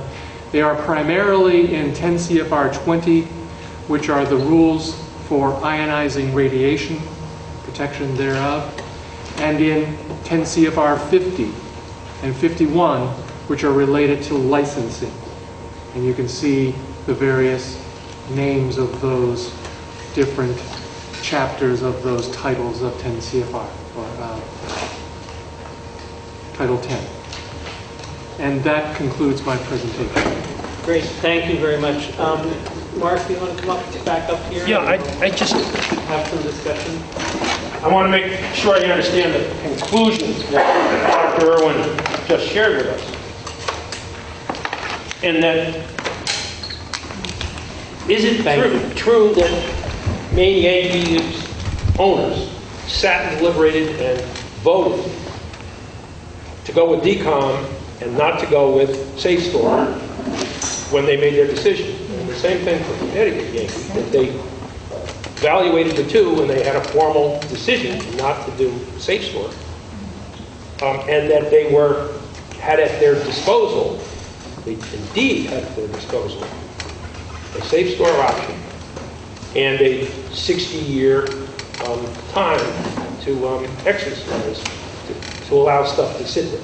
That was an option that those two places had, and that they made a decision in the affirmative to pick the one they picked. My understanding is that they did have the option of either Safe Store or Decon at the time that they made those decisions, and that they made the choices that they did. I don't know, obviously, all of the reasons that they made those choices. And they could have chosen to have the plant sit there for 60 years and elected not to do that. That is the history of those plants, yes. And I think the same is true for Vermont Yankee. They have represented in prior filings and prior submissions to the state and to NRC that they would opt for Safe Store. That is still a decision, I think, to be discussed and evaluated. And I just want to make sure people understand that Safe Store allows for up to 50 years of storage and then 10 years of decommissioning, so the total of 60 years. But it doesn't require that. So Safe Store can be a year, Safe Store can be 50 years. And we just don't know at the moment what that looks like. Other discussion among the panel? Yes. I have a couple things on this busy and also on decommissioning. So starting with the dry fuel storage. Could you speak up? Yeah, referring to the dry fuel storage, the ISPISI, I might not have these facts exactly right, but so please correct me, but originally the ability to expand, add another pad or expand the pad was something that the former owner, Vermont Yankee Nuclear Power Corporation, had.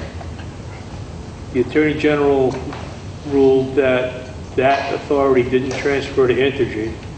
Then the legislature enacted a law that gave Entergy that power. The law was overturned, and that with it. So if Entergy is now planning, which I assume they must be, to file with the Public Service Board for a CPG for a new or larger storage pad, is the Public Service Board in the position of having to say, gee, we can't take that, unless the legislature reenacts the ability for them to have such a permit. And then part of that, the reason, part of this, and also the other question, which I'll get to when we get around to that later, is taking very much to heart the public comment earlier about advice. And I'm hoping that we can get to the point where this panel can offer specific advice and encouragement to the administration and the legislature on doing that, or doing what's needed. I'm not sure. Right. I think in terms of the legal requirements, because of the law that you described and how those decisions went down, it's certainly something I think we could commit to reporting on at the next meeting in November on what we think the legislative structure needs to be. Can you talk up, please? Yes, I'm sorry. I'm so sorry. So we will, I think we're not in a position right now to answer that question, right? But I think that is clearly an area that we could do research on and report back to the panel in November on what we think the process needs to be for that piece. Okay. Any other questions or comments from panel members? No, actually, the only comment I would have this evening is it shows the uncertainty. This evening's conversation shows the uncertainty and the number of questions that need to be answered. Hopefully, November we'll have more answers. But right now, most of what we would think about or do would be mainly speculation, and I don't think we should be doing that. And this, I mean, the town of Vernon, we've asked a lot of questions of Entergy. There are a lot of unanswered questions, and that information will be forthcoming over the next few months. And from my point, I think that's what I would take home and see, is that we need a lot of questions answered. Yeah. And my hope is, you know, this meeting, I really thought it was important, and I really appreciate Dr. Irwin kind of laying out what the regulations allow for and what the experience has been at other facilities. But I do hope, and I will invite Entergy to say what they can say next meeting, understanding that this is still in flux and that there will be, I think we'll be holding more meetings than we have in the past as we go forward. And, you know, I look forward to that discussion. But you're right, Representative, that we, at the moment, it's just too early to know what the schedule looks like. What's the schedule for review of Vermont Yankees application before the Public Service Board? Okay, so I can talk about that. I mean, right now, we have an ongoing proceeding, as you know, which was changed from a certificate of public good for permission to operate until 2032 to a certificate of public good for permission to operate only to the end of next year. We're still evaluating that. We're in the process of deciding how to approach that. So I won't go into any more detail right at the moment, but I will say that our filing at the moment is due before the Public Service Board by the 25th of October. So this is a relatively short time frame to decide how to approach this window, and so we're evaluating. The next time we meet, the Public Service Board will already have made a recommendation? No, I think by the next time we meet, the department will have already made a recommendation. So, and it will be based on the limited issue of whether a certificate of public good should be issued for the continued operation of Vermont Yankee through the end of next year. And if so, under what conditions that should be. I don't think the board will have made a decision on that at that point.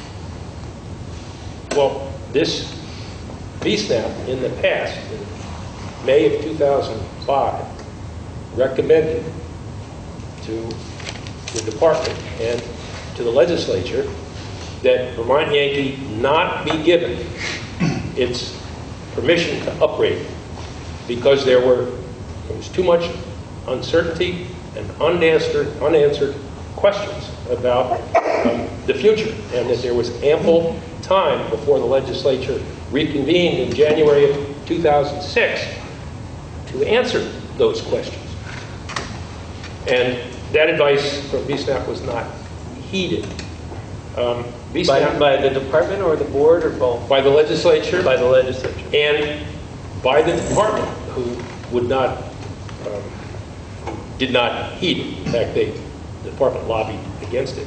The legislature also, the VSNAP also gave guidance to the legislature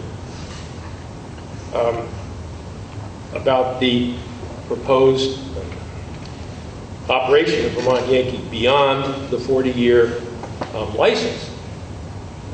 We, on this panel, made our recommendation before that happened.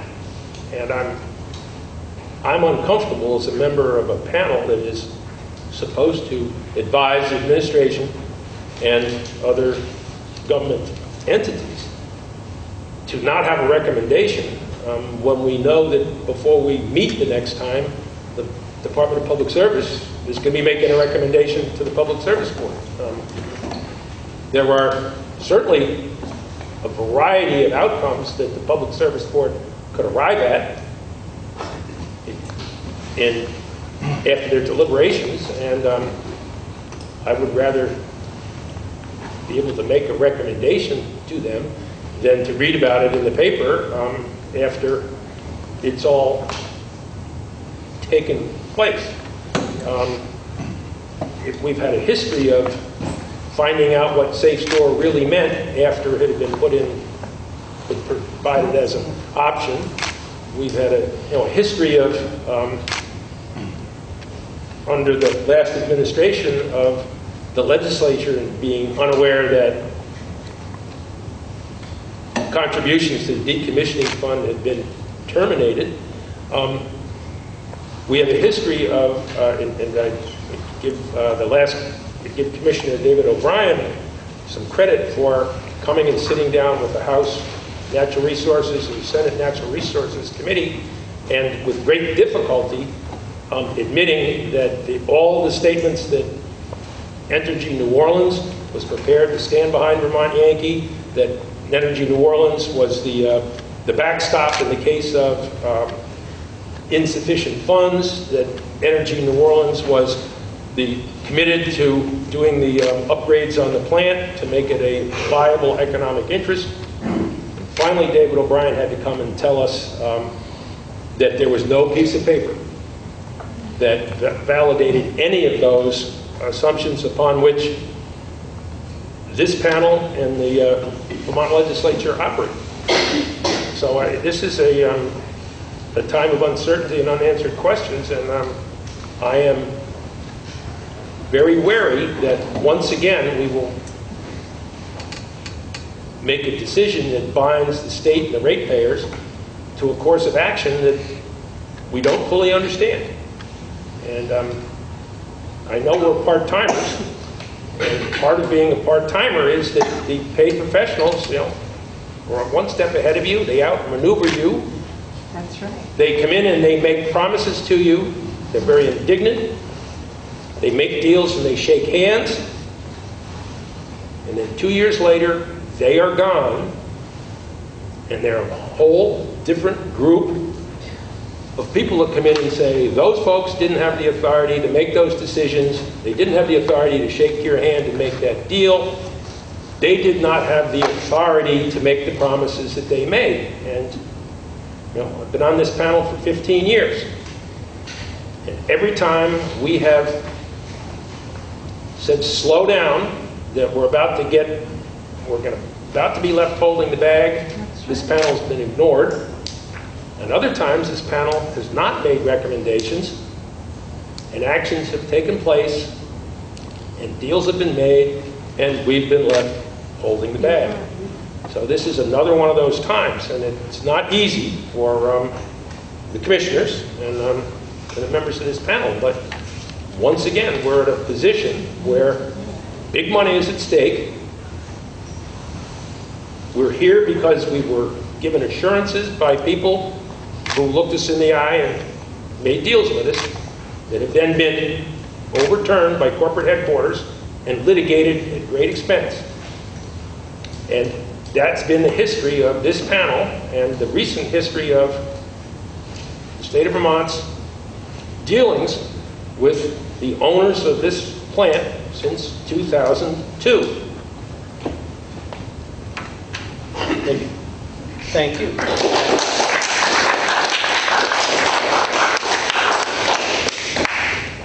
So I would like to see, obviously the events are what they are, and we are trying to participate as effectively as we can. How do you think the panel can best influence this? Do you want to schedule another meeting? Do you feel like... We had a meeting scheduled for a month ago, which would have given us 6 weeks before the department was going to make its recommendations, and in order to understand the lay of the land, we postponed a month, and now I'm surprised that if we leave this meeting tonight and come back a month from now, the department will have already made its recommendations. And we haven't even been shared any options on what we might recommend. Some have said that if the owners of this plant would operate or be permitted to operate for another year, that at the very least the owner's policy of wiring it, this is an exaggeration, but at the end of every day, every penny that is collected from the plant goes straight to the shareholders, never to be seen again. It's a limited liability corporation, and when they send the money to the shareholders, it's no longer available. If they're going to operate this plant for another year, at the very least, every penny that this plant makes as a profit should go into escrow or into the decommissioning plant immediately. And they should not be able to run out the clock. That's right. While all the money goes into the pockets of the shareholders, the same people who have made promises which they have broken repeatedly, and they should not be rewarded with that sort of behavior. That the Department of Public Service, and maybe the plans from the Department of Public Service are to recommend exactly that. We don't know. But, you know, this is not a first time. I mean, we've been at this position repeatedly, and we've repeatedly been hoodwinked and been later brought up short by, you know, announcements that were diametrically opposite to what the owners of this plant had told us would happen. All right. So you know, I mean, I think we're all under a lot of time pressures, and while we would have had a meeting a month ago, also a month ago would have been due the briefs to the Public Service Board. So we extended those by a month as well. So we're basically in the same position we would have been a month ago, only we had a month to figure some of this stuff out, as Dr. Irwin has described. So I appreciate your point. I am happy to try and get feedback from you all as to how you think the department should proceed. Well, I would make a motion that at the very least, the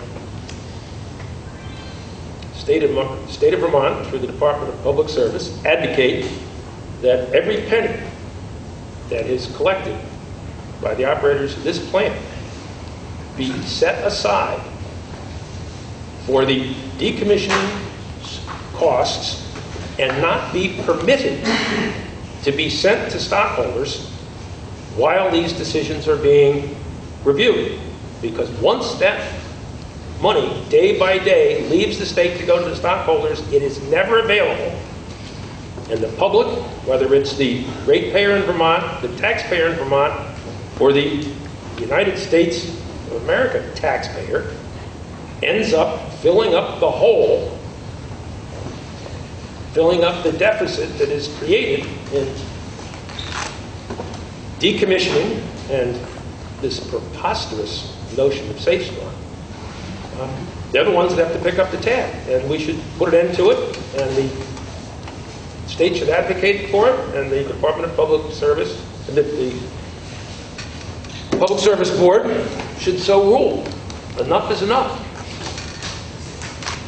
That's a long motion, but I think the Secretary can put it into short words that not a penny should leave during the period of continued operation, and should be in escrow, and if the fund is adequate, all they would get. But if it's not adequate, it would be used for decommissioning and avoiding safe store.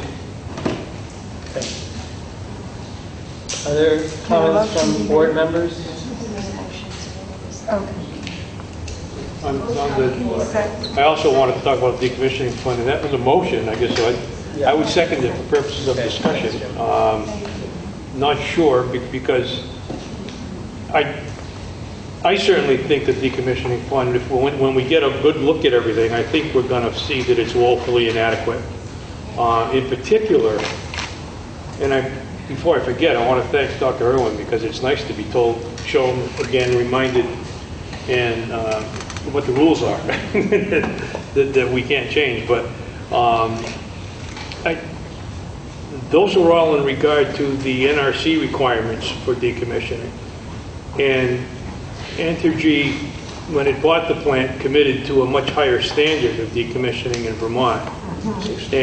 And I'm not sure we'll see that, but that was the commitment for what that's worth. And I think we should know that. Dr. Kennett isn't here tonight, but at the last meeting, I remember him asking if when we get reports of the amount of the decommissioning fund, which we've seen go up and down, not up, the way some projections we've been given in the past showed, that different scenarios perhaps should be looked at, I think was what he described. I mean, what if stocks went up 5% and costs went up 3%, or costs went up 5% and stocks even went down? What does that fund look like then? I think we should know that. And then on the motion specifically, I share the sentiment completely, but I'm not sure it's something the Public Service Board has the authority to do anything about. And so maybe when we get together next time, that we could, I'll try to think of if there are other ways to accomplish that goal. I don't know. The next time we meet, if I'm sure the chair is correct. Yeah, it'll be passed. The recommendation of the Department of Public Service will already have been put before the board. I don't know exactly what the authority of the Public Service Board will be in this instance, but I see no reason why not giving them what our recommendation would be, and if they found by law they could not accept that recommendation, that would be unfortunate. But it would be a lot better than having them do something and later say, well, we could have done that, but no one suggested it.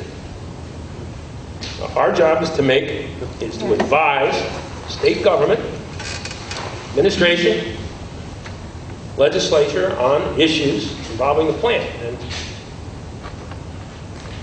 15 days from now, apparently, there's going to be a big step made, and we should have some advice.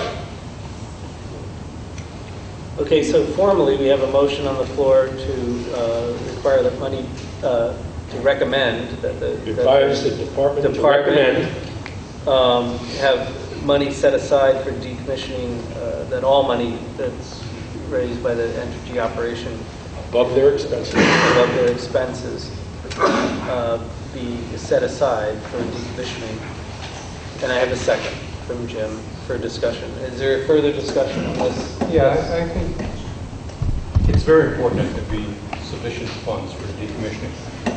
But one of the things that may be different between Entergy in the relationship with the state and Maine Yankees' relationship with their state was we've been in a very adversarial relationship for a number of years.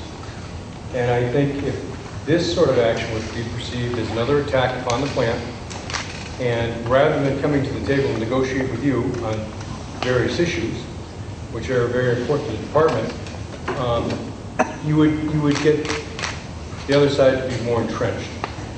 I would think if this is a consideration that the commissioner would bring that to Entergy and say, look, we're trying to negotiate different things, whether it's safe store or immediate decommissioning. There are a whole lot of negotiations going on right now, and I think it would weaken your position to be perceived as, again, trying to levy some punishment or something upon the plant, which historically that's the feeling. I'm not trying to characterize the senator's words as punishment, but that has been the reaction from Entergy when we proposed increased fees, when we proposed increased taxes. We don't need to have more litigation. It's very costly and time-consuming. I would think that while this may be a good idea, I think it should be a negotiated settlement, not a demand that, rather than negotiating, the other side is to say, well, no, we're not going to meet that demand. Thank you. I agree with the points made regarding the clear preference among everyone that there be some evidence that there's sufficient funding for decommissioning when it takes place. I don't know exactly whether the motion the senator is proposing would also provide what I would hope would come from this panel too, and that is that from the perspective of the Department of Health and the Agency of Human Services, we would like to see that there be clear language from the State Nuclear Advisory Panel that prompt decon is the preference. Yes. And that the time of safe store be as little as necessary to do decon promptly, and that the land that is currently used by the licensee be turned over for other purposes for Vermonters as soon as possible, and that the environment and the exposures to the public from operations of the plant be reduced to the 10 millirem limit as expressed in the Department of Health regulations and as seen in the state of Maine as the key components that we would like to see in a motion from this panel. While I agree that it would be very valuable to have the millions of dollars that might come from having funds diverted to the decommissioning fund versus to the shareholders, I don't know if that is the best use of a motion from our panel. I would certainly welcome the addition of the language just set forth to this motion, or to pass two separate motions, one of each. I believe that what Dr. Irwin has just said is absolutely within the spirit of what I am proposing. And if all the money gets away and things cannot be done, as Dr. Irwin has thoughtfully outlined, the opportunity will be lost yet again. So I would recommend, even more strongly, based on your remarks, that we include what you had to say and follow through with the motion. Okay, so because I am easily confused, I'm going to consider these as separate motions, because I think one deals with the money and the other deals with some of the substance. And again, I want to offer that I recognize that the time frame is tight. The board's, which one deals with the money? The board's jurisdiction is rather limited in several areas that we're concerned about here. So the good news is you don't really have that time constraint. The bad news is the board is not the vehicle by which to necessarily effectuate some of the things that you are looking for. Would you speak up? Yes, I'm sorry. So what I was saying was, this is being driven in some respect by the Certificate of Public Good with the board, the Public Service Board. And while the department does have to file on the 25th its recommendations on how to respond to the Certificate of Public Good amended version that NDP has put forward, the board's jurisdiction is not covering the full range of issues that we have discussed here. So I said, on the one hand, the good news is that you don't have to necessarily try and squish this all into making sure that the department has all your advice, all the panel's advice before the 25th of October. The bad news is that the range of issues that we can address through the board are somewhat limited compared to the range of issues that we're talking about here. Decommissioning, the decommissioning fund, how those are expended, the speed at which this is done, is not the board's purview. Does the board also have the purview to deny a certificate of public good as one of the options? Yes. Okay. So if they deny the certificate of public good, we can't be any worse off than we are today. Well, okay, so I'm going to get to the public in a second, but let's work on this for a minute. First of all, I would like to know if, on the subject of recommendations to the board and recommendations to the department for its filing with the board, would you like another meeting or some other vehicle by which to compile your thoughts, be it email or another meeting, to try and do that? Would that be helpful? It might. It's going to be hard to schedule, obviously. I asked several questions about that earlier. I am skeptical that the Maine Yankee board had the option of Safe Store. I don't believe that they had that option. I think some would wish to sort of, or have been told they have the option, and that's an easy thing to accept. I don't believe that individual standalone plants were ever offered the option of Safe Store, and that the idea only came up, and that the suggestion to the NRC that a standalone plant be permitted to have Safe Store was made by Entergy after they purchased the plant. Yes. I also believe that it may very well be true that the 60-year time limit, I would like to know the date that the NRC gave a 60-year time limit for standalone plants to engage in Safe Store. Okay. All right. So we got a lot going on here right now. So we're in a position now, dealing with those things, where the legislature was kept ignorant on what Safe Store meant, and some of the terms of the MOU of 2002. That was not this Department of Public Services failure. It was the last one's.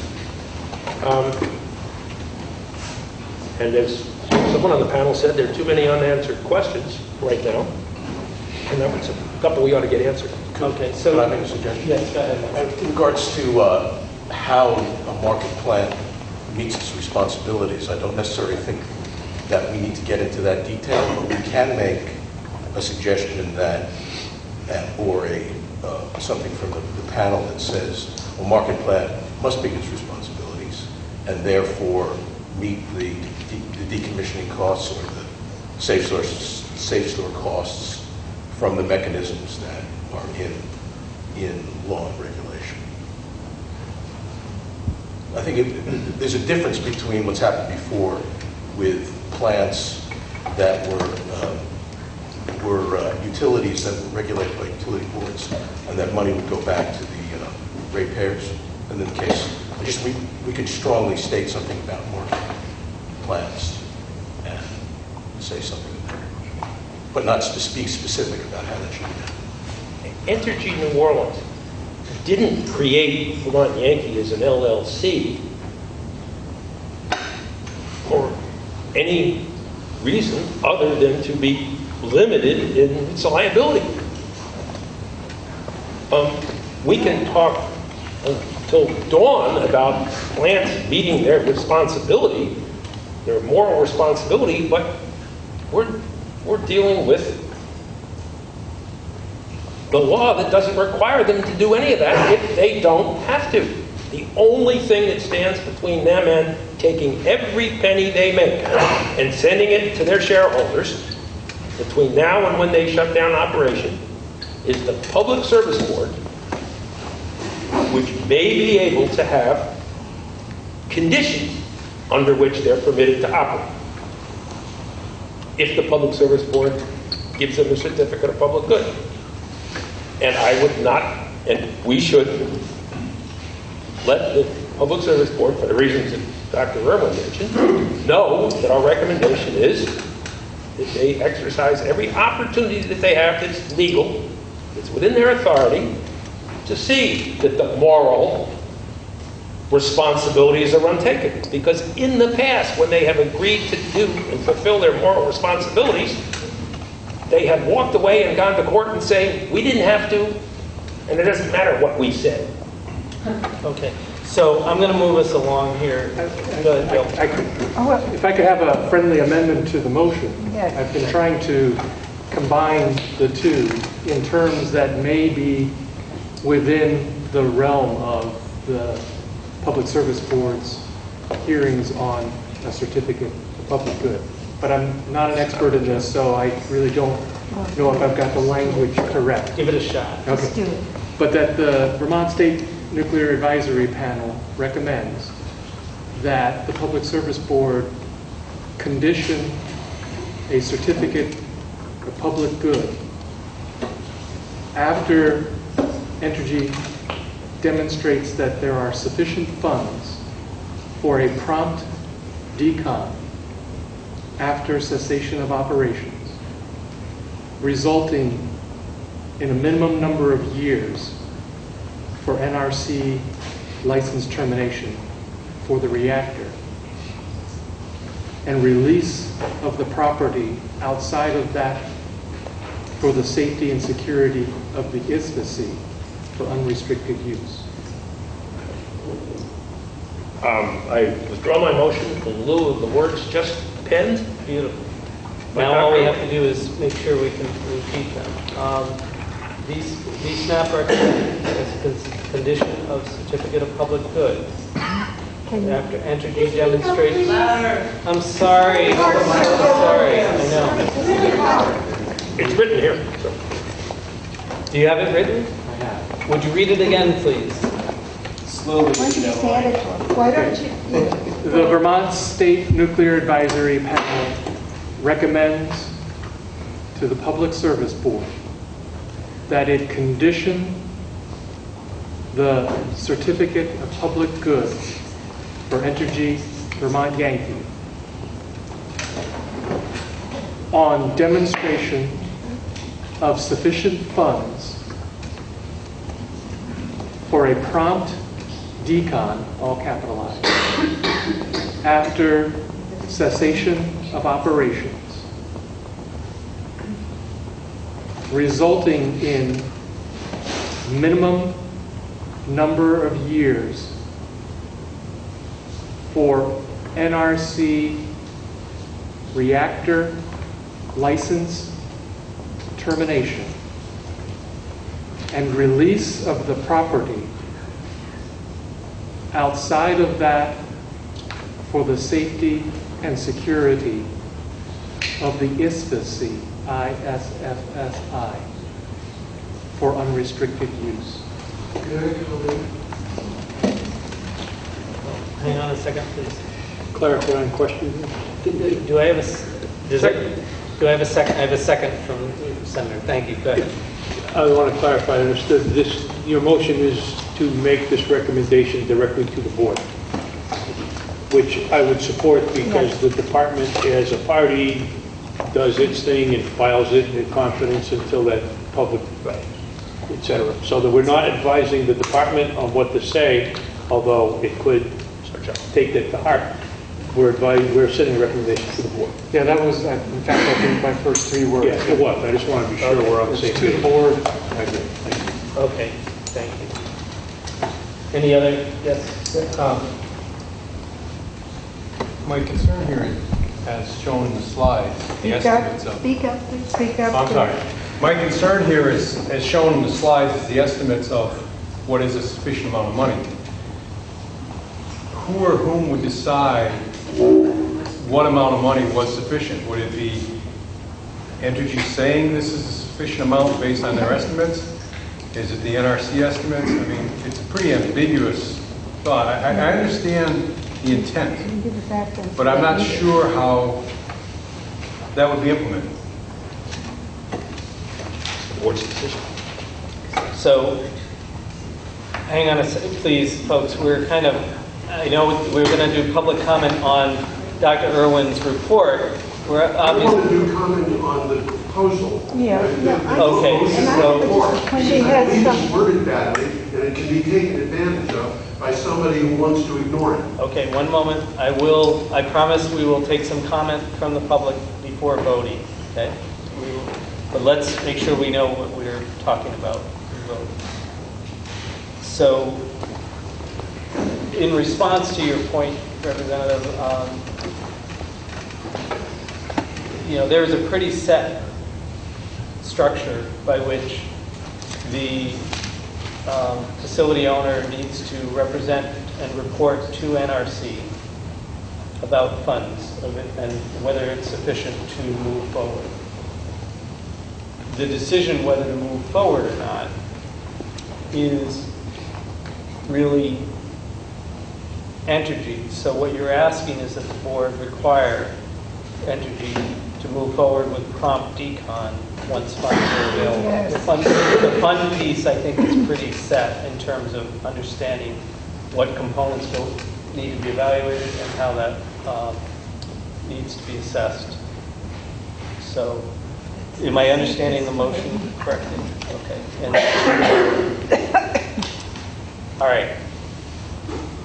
Any comments further from the panel on this before I just open it up for some public comment? Okay, so what I would like to do is make sure that we're dealing just with this motion, okay? I'll come back to Dr. Irwin's presentation and general comments in a moment, but let's deal with that. I just have a point of information. I'm Carol Levin, and unfortunately, I don't remember right now where I got this information, but it was very clearly stated that all the decommissioning money came from Vermont Yankee, and there has not been any put in by Entergy since they bought the plant.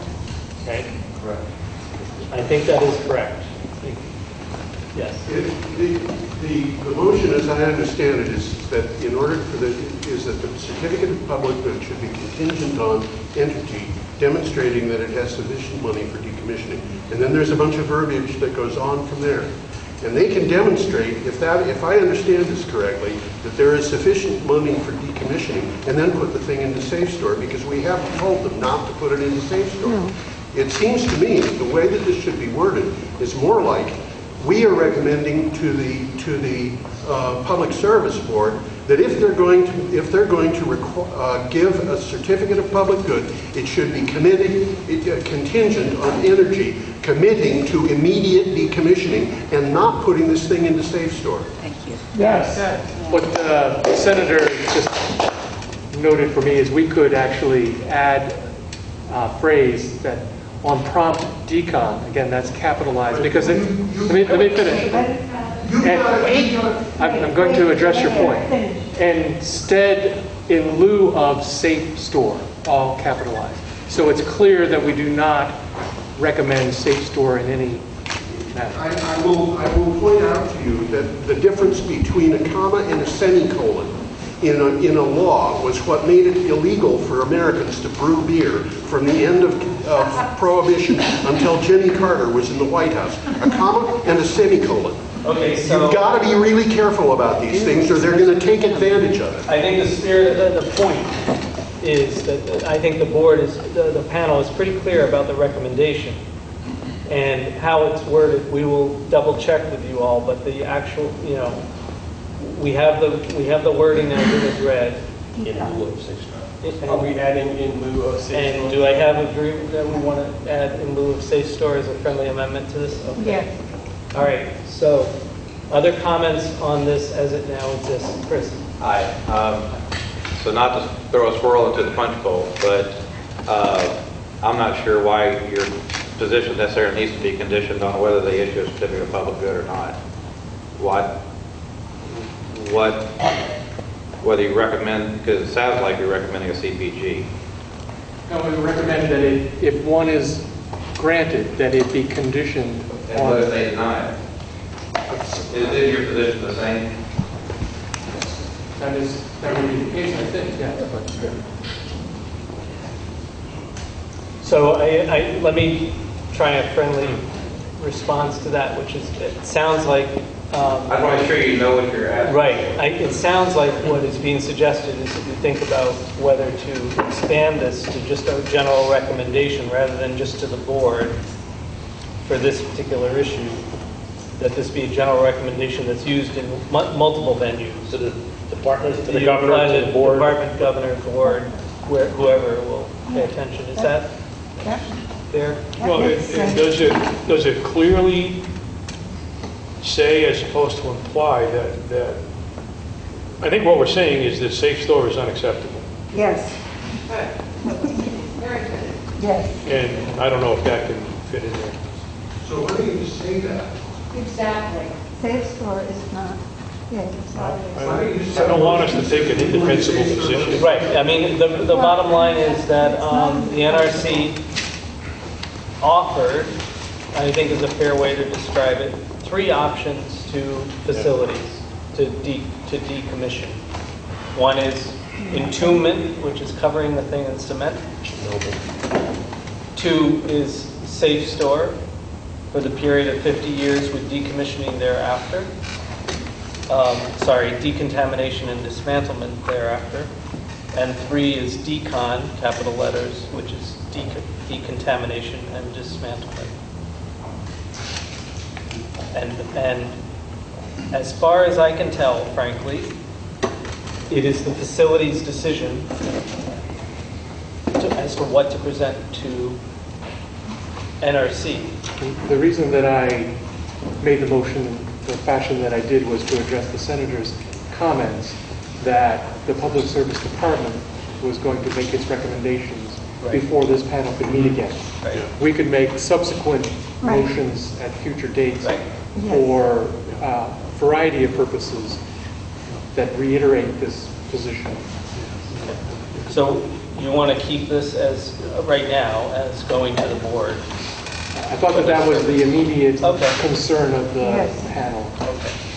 So we have the original motion with the addition of, in lieu of safe store, language added to the board, recognizing you'll get another opportunity. Other comments on this? And we're going to need to move on, so please be quick. Go ahead, sir. Thanks. My name is Eddie Enfies.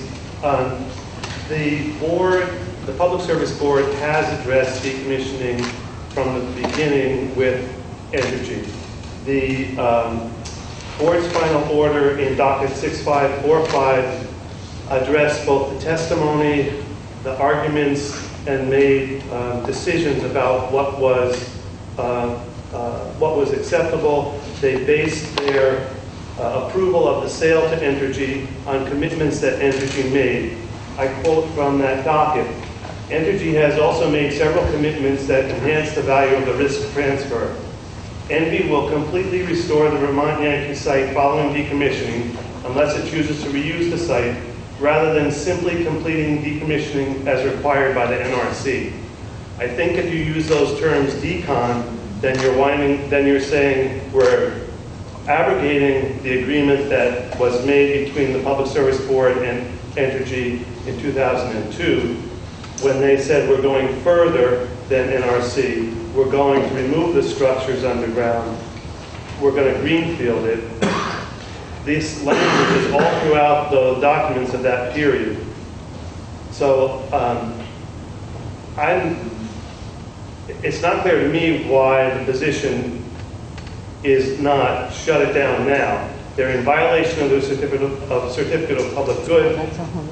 They should at least be penalized for violating their certificate of public good, both in regards to generating and storage of nuclear waste after the close down date in March, and that they're operating in violation of all the agreements that they made. It's been said, at least in the media, that Entergy thought that they could violate the agreements because the legislature had violated the agreements. It's also been said that Entergy can do safe store because the agreements say they can do safe store.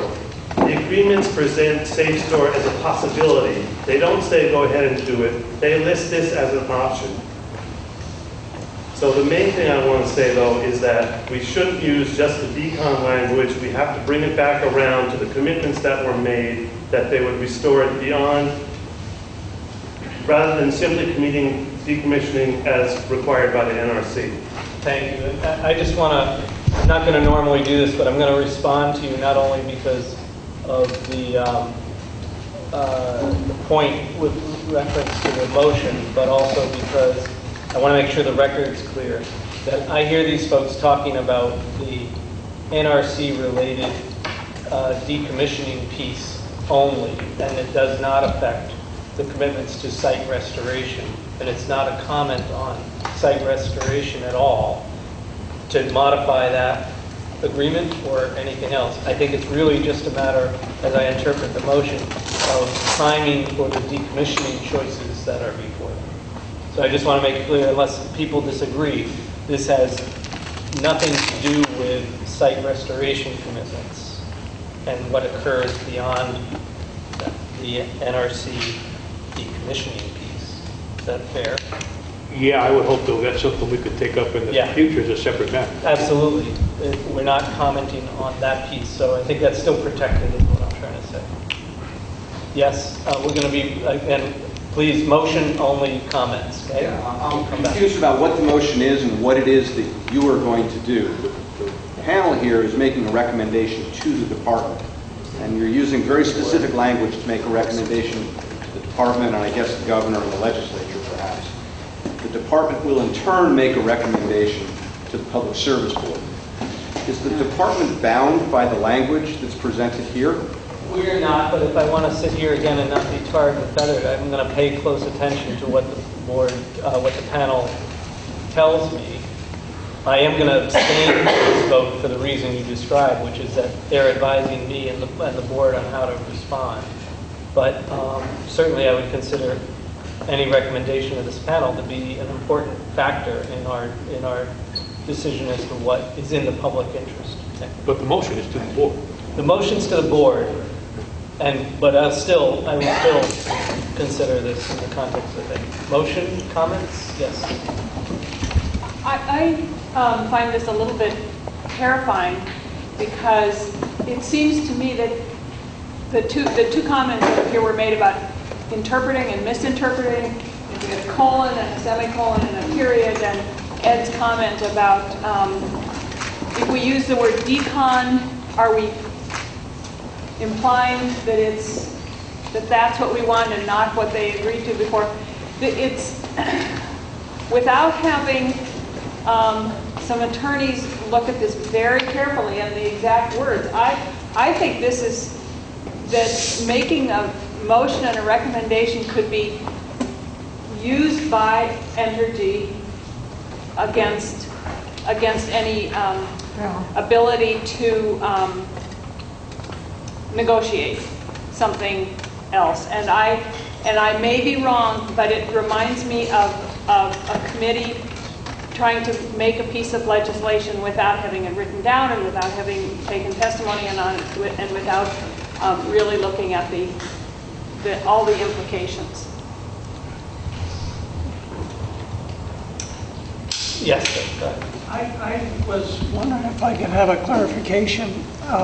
If say STORE is implemented, does that mean that the spent fuel could remain in the fuel pool for 60 years? And if decon is done, does that mean that the spent fuel will come out of the spent fuel pool relatively quickly?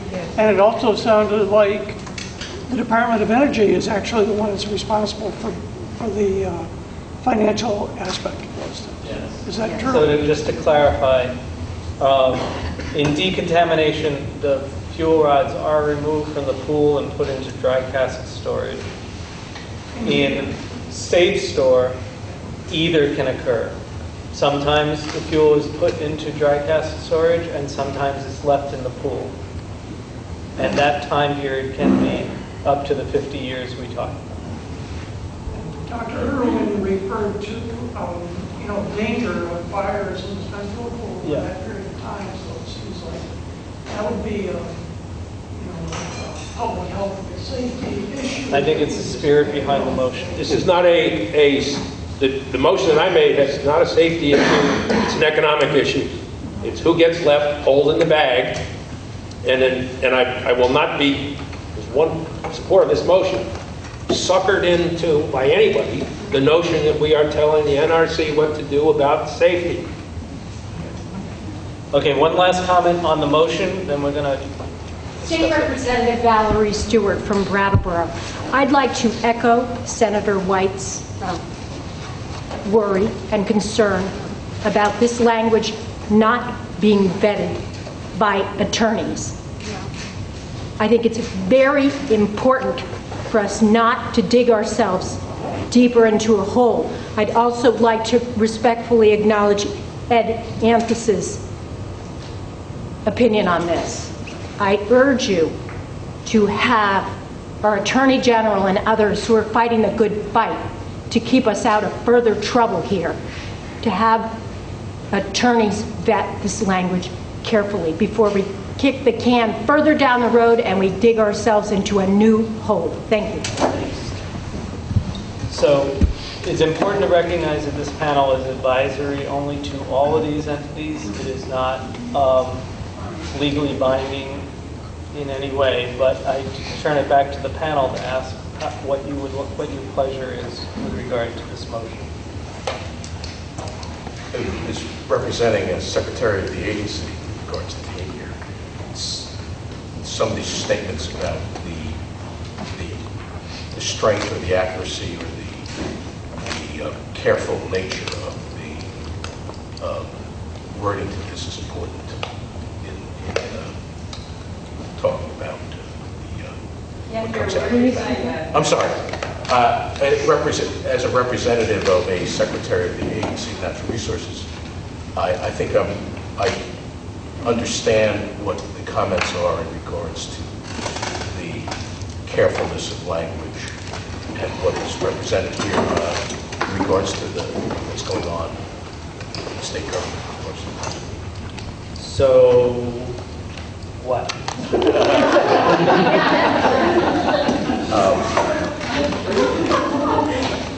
Can we have more time to look at something like this and pass it back to our respective agencies?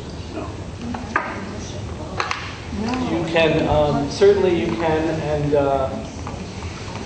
there's the context of this as a general comment in the process as a whole, and there's comment with regard to what the board is going to do and recommendations to the board.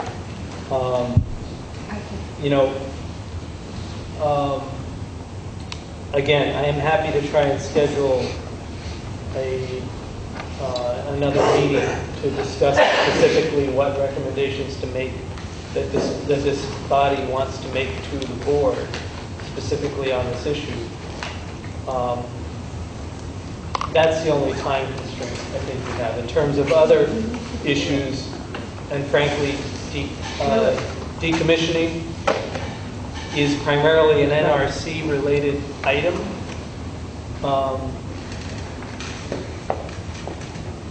You have time, but I'm receptive to how the panel wishes to proceed on this. Is the Department of Public Service suggesting that they're in favor of safe store and 60 years or whatever?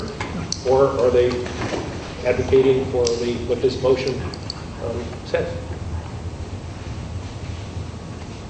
No, we've advocated publicly for the prompt, safe decommissioning of this site and return of it to unrestricted use as soon as is possible.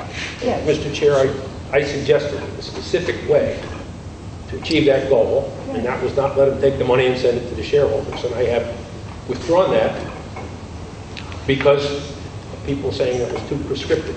But I think having withdrawn that, if we don't go on the record back in this panel doesn't go on the record with a firm statement that what we want, which appears to be what the Department of Public Service says it's advocating for, we're not doing our job. Right. I agree. Just do it. Okay, on that note, I'm going to not reread the motion because I'm not going to get the words quite right. But you feel like you want to go ahead with a vote? Seeing that, okay. So with that, oh look, we have it. Thank you. Oh, this is not the, okay, sorry. Thank you. I didn't read that. So the motion is that VSNAP recommends that in general, and we have the language down, and Bill has that as well, that a certificate of public good be conditioned that Entergy go to prompt decon in lieu of safe store, and that the property be made available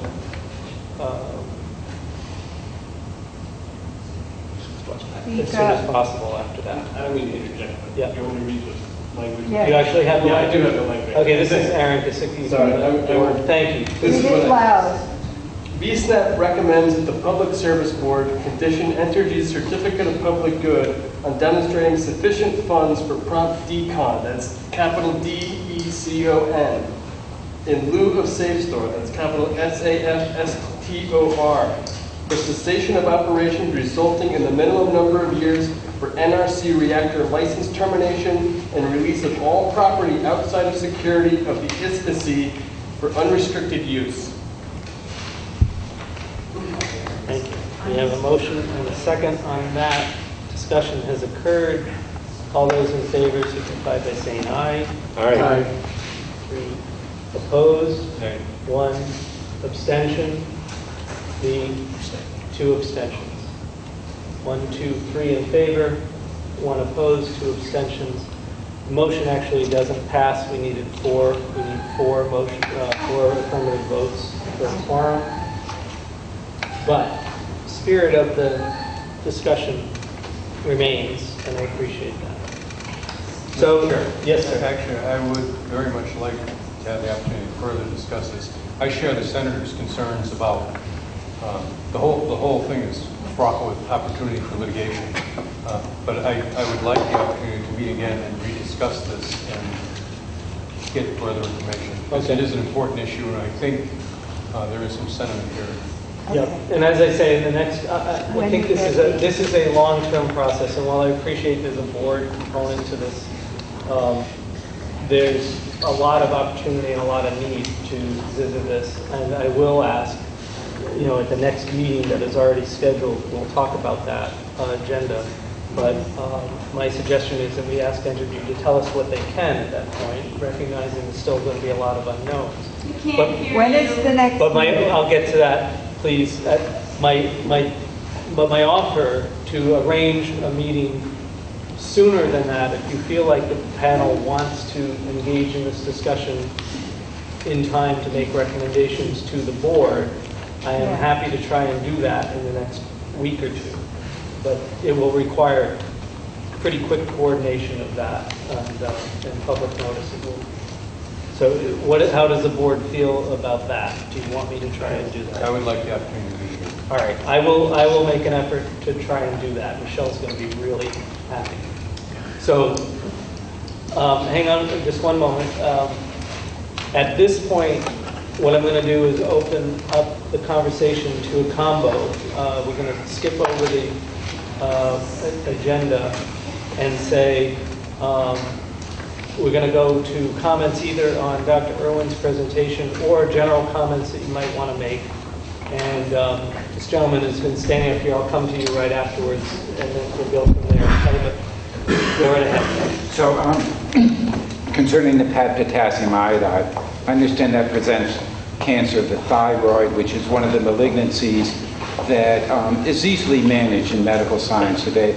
It does nothing about all the other associated malignancies that are associated with radiation. My question to you is, this talk about potassium iodide, doesn't this create a false sense that we're actually doing things when the treating of the thyroid is a small health problem compared to all the other health problems associated with radiation? It creates an illusion that we have a response. That's my first question. Yeah, we make it very clear in all of our emergency guidance on our website and all of our other documents that we use for exercise and training and planning that potassium iodide is only one protective measure, and that evacuation and other measures are required as well, and that those in fact are more important, and not to think of potassium iodide as something that can prevent all the other risks associated with exposure. Thank you. And that raises a question. Ralph Nader in a symposium suggested that of all our talk, we should practice evacuation. We don't ever do it, and if we practice evacuation and try to have everybody leave, we realize what an impossible task that is. And comments on that. We should practice evacuations. Why do we just say we're all going to go off to 3 local schools and wait? Just a comment. And thirdly, does this group have any power? I mean, I've heard that Entergy has made Vermont as an LLC. They're making purely economic decisions. They have money in the pot. And what's the money made? Maybe we'll all luck out and the money in the pot is sufficient, but if it's anything like Adam, what's them to say, oh, this is an LLC and walk and leave Vermont holding the bags? Anything? Thank you. Next, I'm going to go to the gentleman. And actually, you know what, it might be useful to come up, if you don't mind, if people are actually okay doing that. Yeah, I'm Murphy, but I just didn't hear the actual outcome of the vote. I'm sorry. The outcome of the vote was 3 in favor, 1 opposed, 2 abstained. We needed 4 to pass, so it did not pass. Is this the comment period? Yes, it is. I'm Frances Crowe from Northampton. I'm a member of the Shut It Down Affinity Group, and we feel it should be shut down now. Every day it continues to generate nuclear power and create waste, which they haven't found a solution for. It's a threat to life and all living things on this planet. And I have one question to ask you. The last time I went to one of your hearings, I think it was down in Vernon, it was recommended by you that the plant have a backup cooling water system for the spent fuel rods in case there is an emergency and the power plant is shut down. There is no way those thousands of spent fuel rods can be cooled as they are now from the water from the river. And you recommended a backup system. Has that been installed? That was before my time. I don't know if anyone else can comment on it. I know we have a backup. I know there is a backup system being installed for electrical generation to run pumps To run the pumps to cool, cooling water. but it hasn't been installed. It's being installed now. It should have been done at the end of last month or the end of this month. I'm not sure which. But is that what you were referring to, the backup generator? Yes. Okay, I know that that's in progress Okay, here. thank you. Yes, ma'am. Hi, I'm Mary King, and I had the opportunity, I'm probably the only one in the room, I'm not sure, to work in Entergy twice, and I have a couple of comments, and hopefully you'll be able to give me some feedback. I would like to know what contingency plan is right now for the weather conditions that we had during the 2011 snowstorm in October, which almost disabled incoming traffic and did not allow us to leave, and closed down all surrounding areas for getting into the plant. Took hours and hours for the incoming staff to come in and for us to leave. And that's a natural function that could happen at any time, even right now.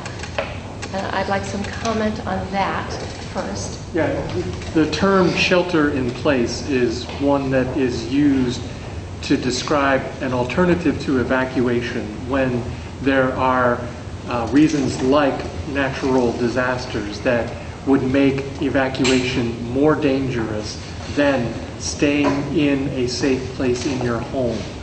And as much as we want to evacuate in the case of a release from the plant, if there were conditions of the roads, conditions of the weather, terrorists or criminal activity that would be dangerous.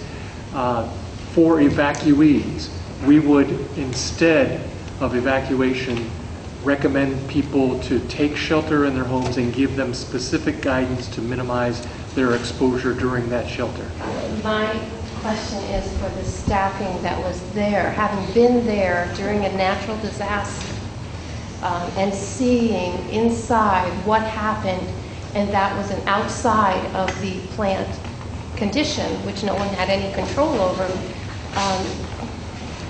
I would want to make sure that inside, whoever was inside would have the guidelines. And I can tell you from having been inside, it was not what I expected at all. That's a question best answered by Entergy for their employees. We are responsible for Vermonters, and then in Massachusetts and New Hampshire for the public in those states. Certainly, we would expect them to take the appropriate steps to protect their employees, but that's their responsibility. Our responsibility is for the public outside of the site boundary. Just to be clear, I want to make it very clear, being inside the plant during an emergency situation with no broadcast public system available was a difficult situation for all of us as a contracted worker to be in. So I want to make sure that everyone understands that this could happen at any time. But also, my second part was I had the opportunity to work and live in Crystal River. I actually didn't work at the Entergy plant. And I'm hoping that you only have a very finite time frame for the next meeting that you're going to have to appear at. And you obviously have a huge amount of information to assimilate before then. Have you had the opportunity to contact any of those legislatures or states other than the New England states who have already dealt with these situations and seen how Entergy has responded in the past? Because one of the things that we were trained in order to get on to the plant was, and pass through all the background checks, was to be prepared, ask questions, ask.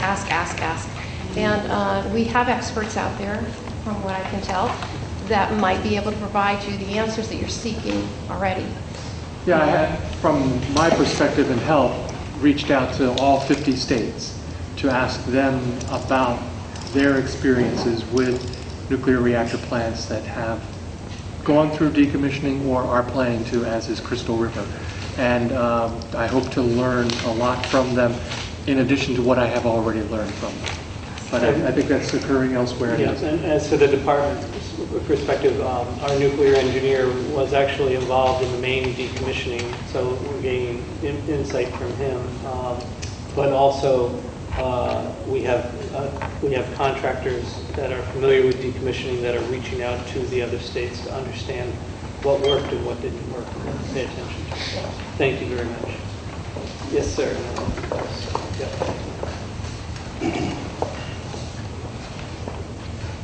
I'm George Harvey, and I'd like to comment on the decommissioning fund, and particularly as it applies to the idea of safe store. I don't know who says that that fund is going to be adequate for decommissioning 50 years from now, but whoever it is, they're liars, and I wonder if they're not breaking the law. And I suspect this is the Nuclear Regulatory Commission, but they don't have the right to do that. If you go to a mutual fund manager and say, I want you to tell me how much this mutual fund is going to be worth at X point in the future, they will all say one thing, which is, I can't predict that. That's what they're going to say. And the NRC seems to think that it knows better than the mutual fund managers or the stock managers or whatever. I want to point out that in 1914, if you converted a German mark into American money and bought postage stamps, you would have got 8 of them. And you'd have a penny change. But if the inflation that we had over a period of 8 years was what they experienced from then till 1922, the decommissioning fund would not buy a postage stamp. We've got many, many examples in the past the DuPont family in the 1890s or 1880s put together a $10 million fund to make sure that no member of that family was ever going to be in poverty. When I was in high school, the fund was broken. And the reason why it was broken was because the amount of money that it was worth was only about double what it cost to manage it for 1 year. And the people who that fund was intended for, a $10 million fund that was 80 years old, 70 years old, got $1,700 a piece. We cannot depend upon a value 50 years from now. We can't even depend upon a value that's going to get this thing in decon. We can only guess that it's going to be in decon. I watch the news, I watch it heavily, and what I see is that anything that has nuclear attached to it costs twice as much and takes twice as long. We cannot afford to let these people put things off that can be done immediately. Thank you. Thank you. I want to apologize, by the way, for speaking out of turn. No, that's okay. I think you're all doing marvelously this evening. I do appreciate it. Chris, I'm sorry. There you go. That's what I like. See civility and accommodation. Sorry. Thanks. Hi. I'm Clay Turnbull, and I've got a statement on behalf of New England Coalition. We're thrust into this scampering for answers, and it really has come up overnight. Our position is that, well, let me give some context. At the Public Service Board, we are the only intervener, separate from the state, VPIRG, CLF, anyone else at the table. We're the only intervener that says, let's slow down here. Let's not rush to a decision on a CPG. There's all kinds of things that have happened in the past that it would be good for the board to, if we can bring their attention to it, and things that I think everyone in this room and that this panel deserve to know. Someone made a reference that if you're paid to do a job, you don't have the time to track all these things down. And that's what a public advocacy organization is for. The board has already ordered that safe store is acceptable only in certain circumstances, namely premature shutdown and lack of funds to do decommissioning. The question of, do the funds exist? NRC has certified the funds exist now to begin decommissioning. TLG, the engineering company hired by Entergy to estimate what's it going to cost, TLG said there's enough money to start decommissioning now. So it's very empowering if you look at the record at the Public Service Board, and when you become aware of this, you have something to stand behind. And Entergy made the statements. They're in the record. We can agree if it's irrelevant, our opinion of whether they are good, bad, whether they're going to meet their commitments or not. If they've made the commitments, it's our job to hold them to it. So, all right, so there's that piece. The second part is I'd like to give you a copy of the Maine Yankee Decommissioning Experience Report. Now, we've heard about Maine a lot, but I'll tell you, I called Ray Shaddis today and I said, I'm going to VSNAP. Is there anything that you think that would be beneficial for me to bring? And he said, get the EPRI report. And as I'm sitting here, I think that this would be of interest to anyone in this room. I actually have that, and we will put it on the VSNAP website. It is very interesting. It has lessons learned for each step along the way. It is very useful. Thank you. So, thanks a lot. Thanks for coming down. Thanks, Clay. Appreciate it. Chris, and then I can come in. Sorry. Welcome back. So it feels like VSNAP is reacting a bit to the new circumstances, and I would suggest that maybe the good conversation for, if not the next meeting, maybe the following one, is to think about how VSNAP operates within this new context and also within this long slog that we're going to be dealing with for, probably a couple of decades. And I'm not talking just the decommissioning, but for instance, who else, do we need other people at the table?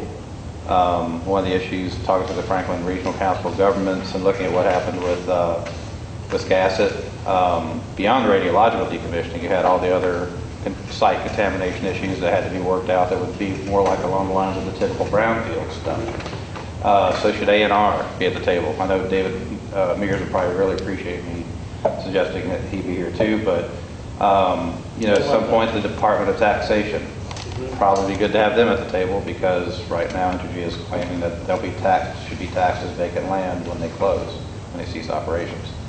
So that might be a great deliberation, especially for you guys to have with the public. And one thing I would ask, when the Regional Commission has been focused on what happens when the plant eventually closes, and I would suggest it probably, and I can take this back, I would talk to our board about this, but it probably wouldn't be a bad idea to have us at the table, because we have certain knowledge that we've gleaned through the dockets about what the plans are. But I think you'd also, we've got a great, incredibly knowledgeable local citizen, but we're also going to have specific policies that we're going to adopt. It'd be good to have that, I believe, represented in the panel. Great, thank you. And then, yes. Yeah, two things. One is, could you state your name again? Sorry. Harvey Scheck. Thank you. When Maine agreed, as I heard, to meet the 10 millirem residual contamination standard, I think it would be really advisable for you, I would like to know, but even more so for you, to know what did they give? What did Maine trade away? It must have been some kind of a deal, but they were willing to, and by agreeing to that, they incurred tremendously more expenses. In that case, they had a rate base to lay the costs on, and that's not the case here. But I think it would be really interesting for you, informative, to find out how Maine achieved that low residual contamination level, number one. Number two, it occurred to me, I am very much in favor of emptying the fuel pool as soon as possible on a safety basis, because of the potential for catastrophe is extraordinary. So, but it occurred to me that when the last time they put the casks on their pad, the shine, which means the radiation coming from the casks themselves, they emit radiation, increased so great that the boundaries had to be set back further, and it resulted in Entergy buying some of the farmland and some of the homes. Am I right? I don't think the expansion of the site occurred. I don't know about the. But I thought the perimeter dosimeters were peaking. Following the upgrade, what you said happened, the reasons are perhaps debatable, whether it was the casks or something. Well, Entergy bought the adjacent properties for a reason. They weren't looking for a golf course. They needed it to increase the boundary from the shine. And that was only, 13 casks there now? I think Yes. the number is. And we're talking about a potential of 60 some odd? Just to make it clear, the casks did not and do not add to the radiation levels at the site boundary. What increased the levels was the uprate. Uprate where they went from 100% power to the equivalent of 120% power. So it was emanating from the building, the facility, so it wasn't from the casks? That is correct.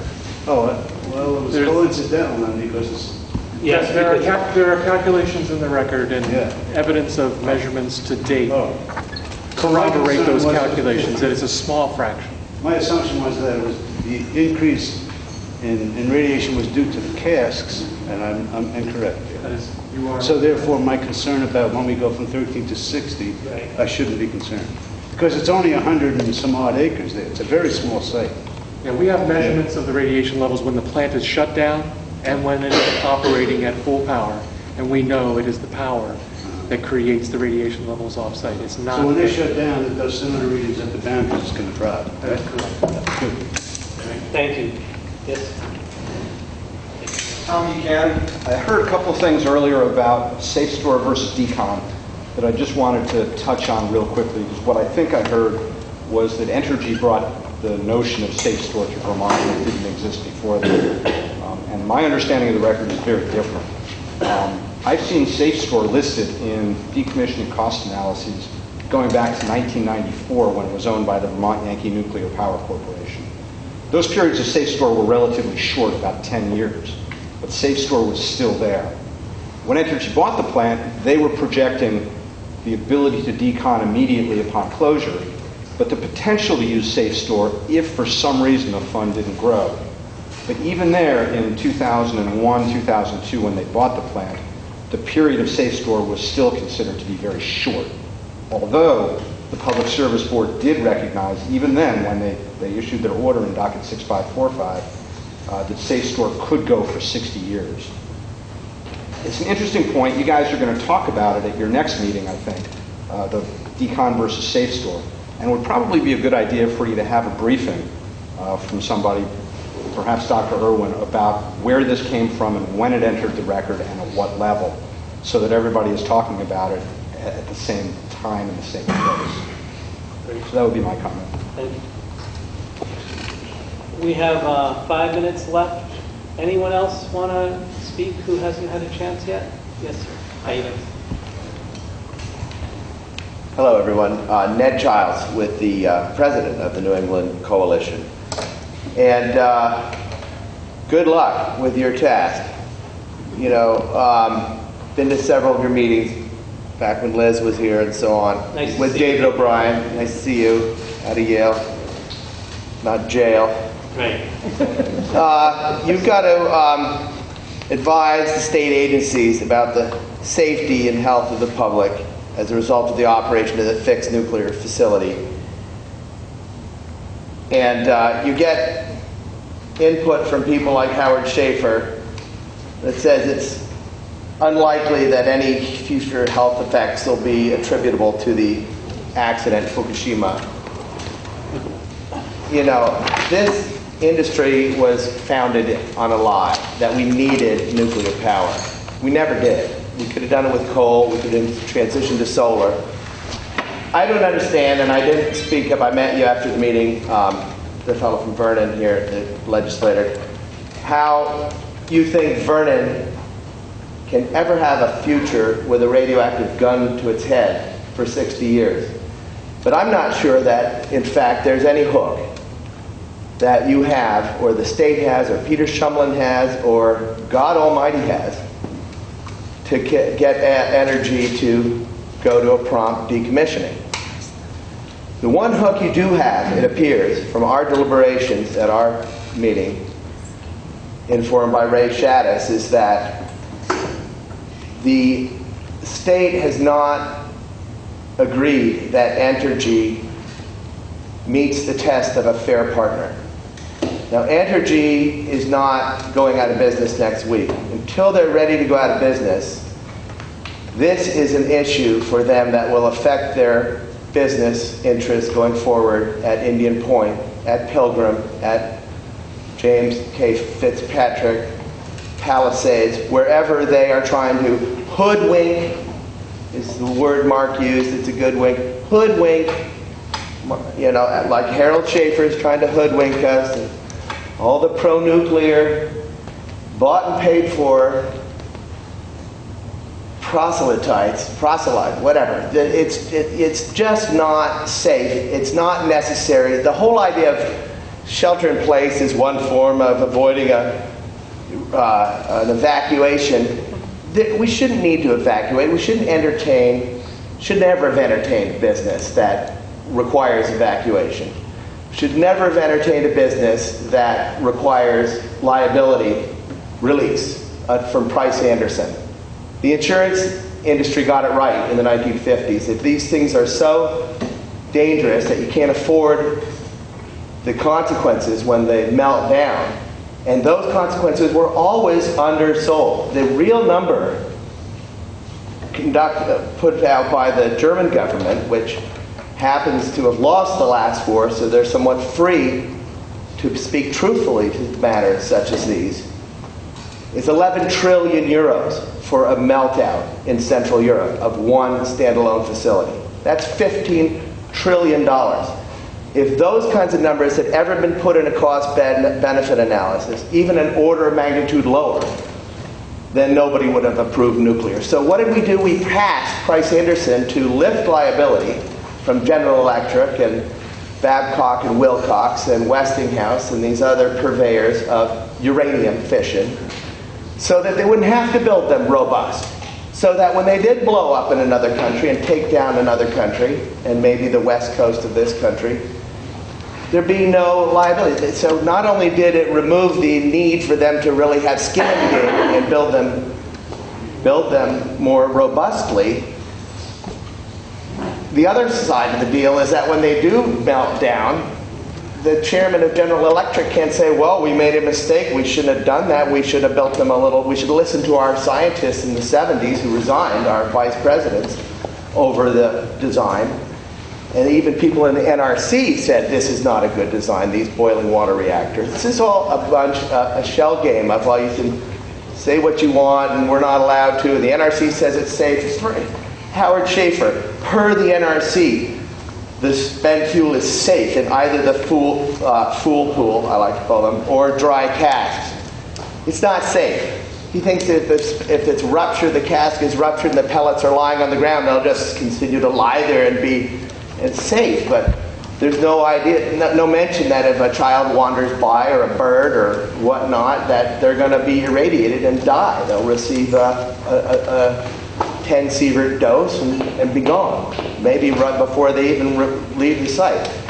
So you guys have a hell of a job, but if you realize that you can actually maybe sink this hook about their ability to be trusted as a fair partner, and just go with it, see how far it'll get you. They're not going to pay to decommission it. Vermont's going to have to do it ourselves. Probably that's the only realistic opportunity, is to go with the hold harmless, the Price Anderson. You can't repeal that. And we can't even pass a budget in Congress, for Christ's sake. NRC's shut down except for the resident inspectors, as far as last I heard. So sink that fair partner business. That's the only thing you really got over them. And they're not going to pay. You know, this whole idea of we're going to make them pay. You know, the only way something really gets done when it's the responsible party or the governor or the government pulls out a checkbook and says, you know what, game over, let's clean it up. What's it going to cost? Pay a little more, a couple of pennies at the gas pump, and decommission it yourself. That's what it's going to come down to. They're going to play this shell game of appeal your decision we don't like and dither in front of your boards that we do like until we're all done here and see you later. It's written all over there. So welcome to the game, Chris. Thank you. You're the man for it. All right, thank you. Thank you.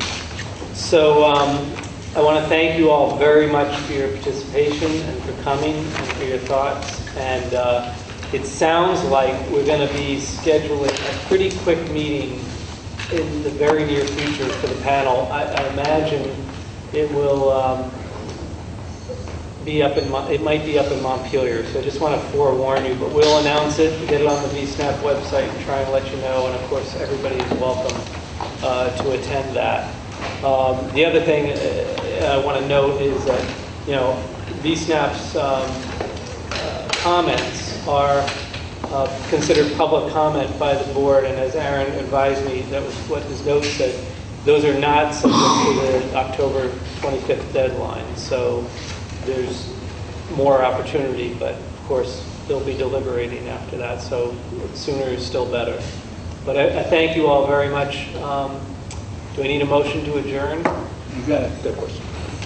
I'll go with one more question, sorry, missed that. I'm just curious as to, Oh, I'm kind next of looking meeting. forward to hearing about the staffing and the other material that you were going to present this evening, and we haven't had an opportunity You're right. to hear that information. I'm just wondering how we can get that. I suspect we'll actually know better about that at the next meeting, which, thank you, you reminded me. The next official meeting, besides the kind of interim one we're about to schedule, is still on, and that's November 14th at the Vernon Elementary School, and that'll be from 6 to 9, same time frame as this one. So that meeting is definitely going to still occur. We're just going to add another one in the next week or two, okay? Senator? I'm sorry, but I know that earlier you said that maybe people could email their suggestions to each other about what they might want to recommend. I would, as the open meeting public record person, I would recommend you not do that? Yes, thank you. Okay. I reconsidered that almost as I was saying it, even though that can be somewhat useful process. No, we will have an open meeting and discuss that, and discuss everything we need to discuss in that meeting. So thank you. Clay, one more. Let's really quick. Yep. We've all got our calendars set for the Public Service Board docket closing on the 25th, I think, and a decision shortly after. The Public Service Board hasn't yet decided whether they will take some additional testimony. They granted NEC the opportunity to tell them why we think more information would be beneficial to them in the record. So our hope is that they're going to say, let's let NEC introduce some evidence. So we might be off, by a month and a half, 2 months. Right. The soonest date is the 25th. There may be others. Okay, with that, I have a motion to adjourn. Thank you all very, very much for your time.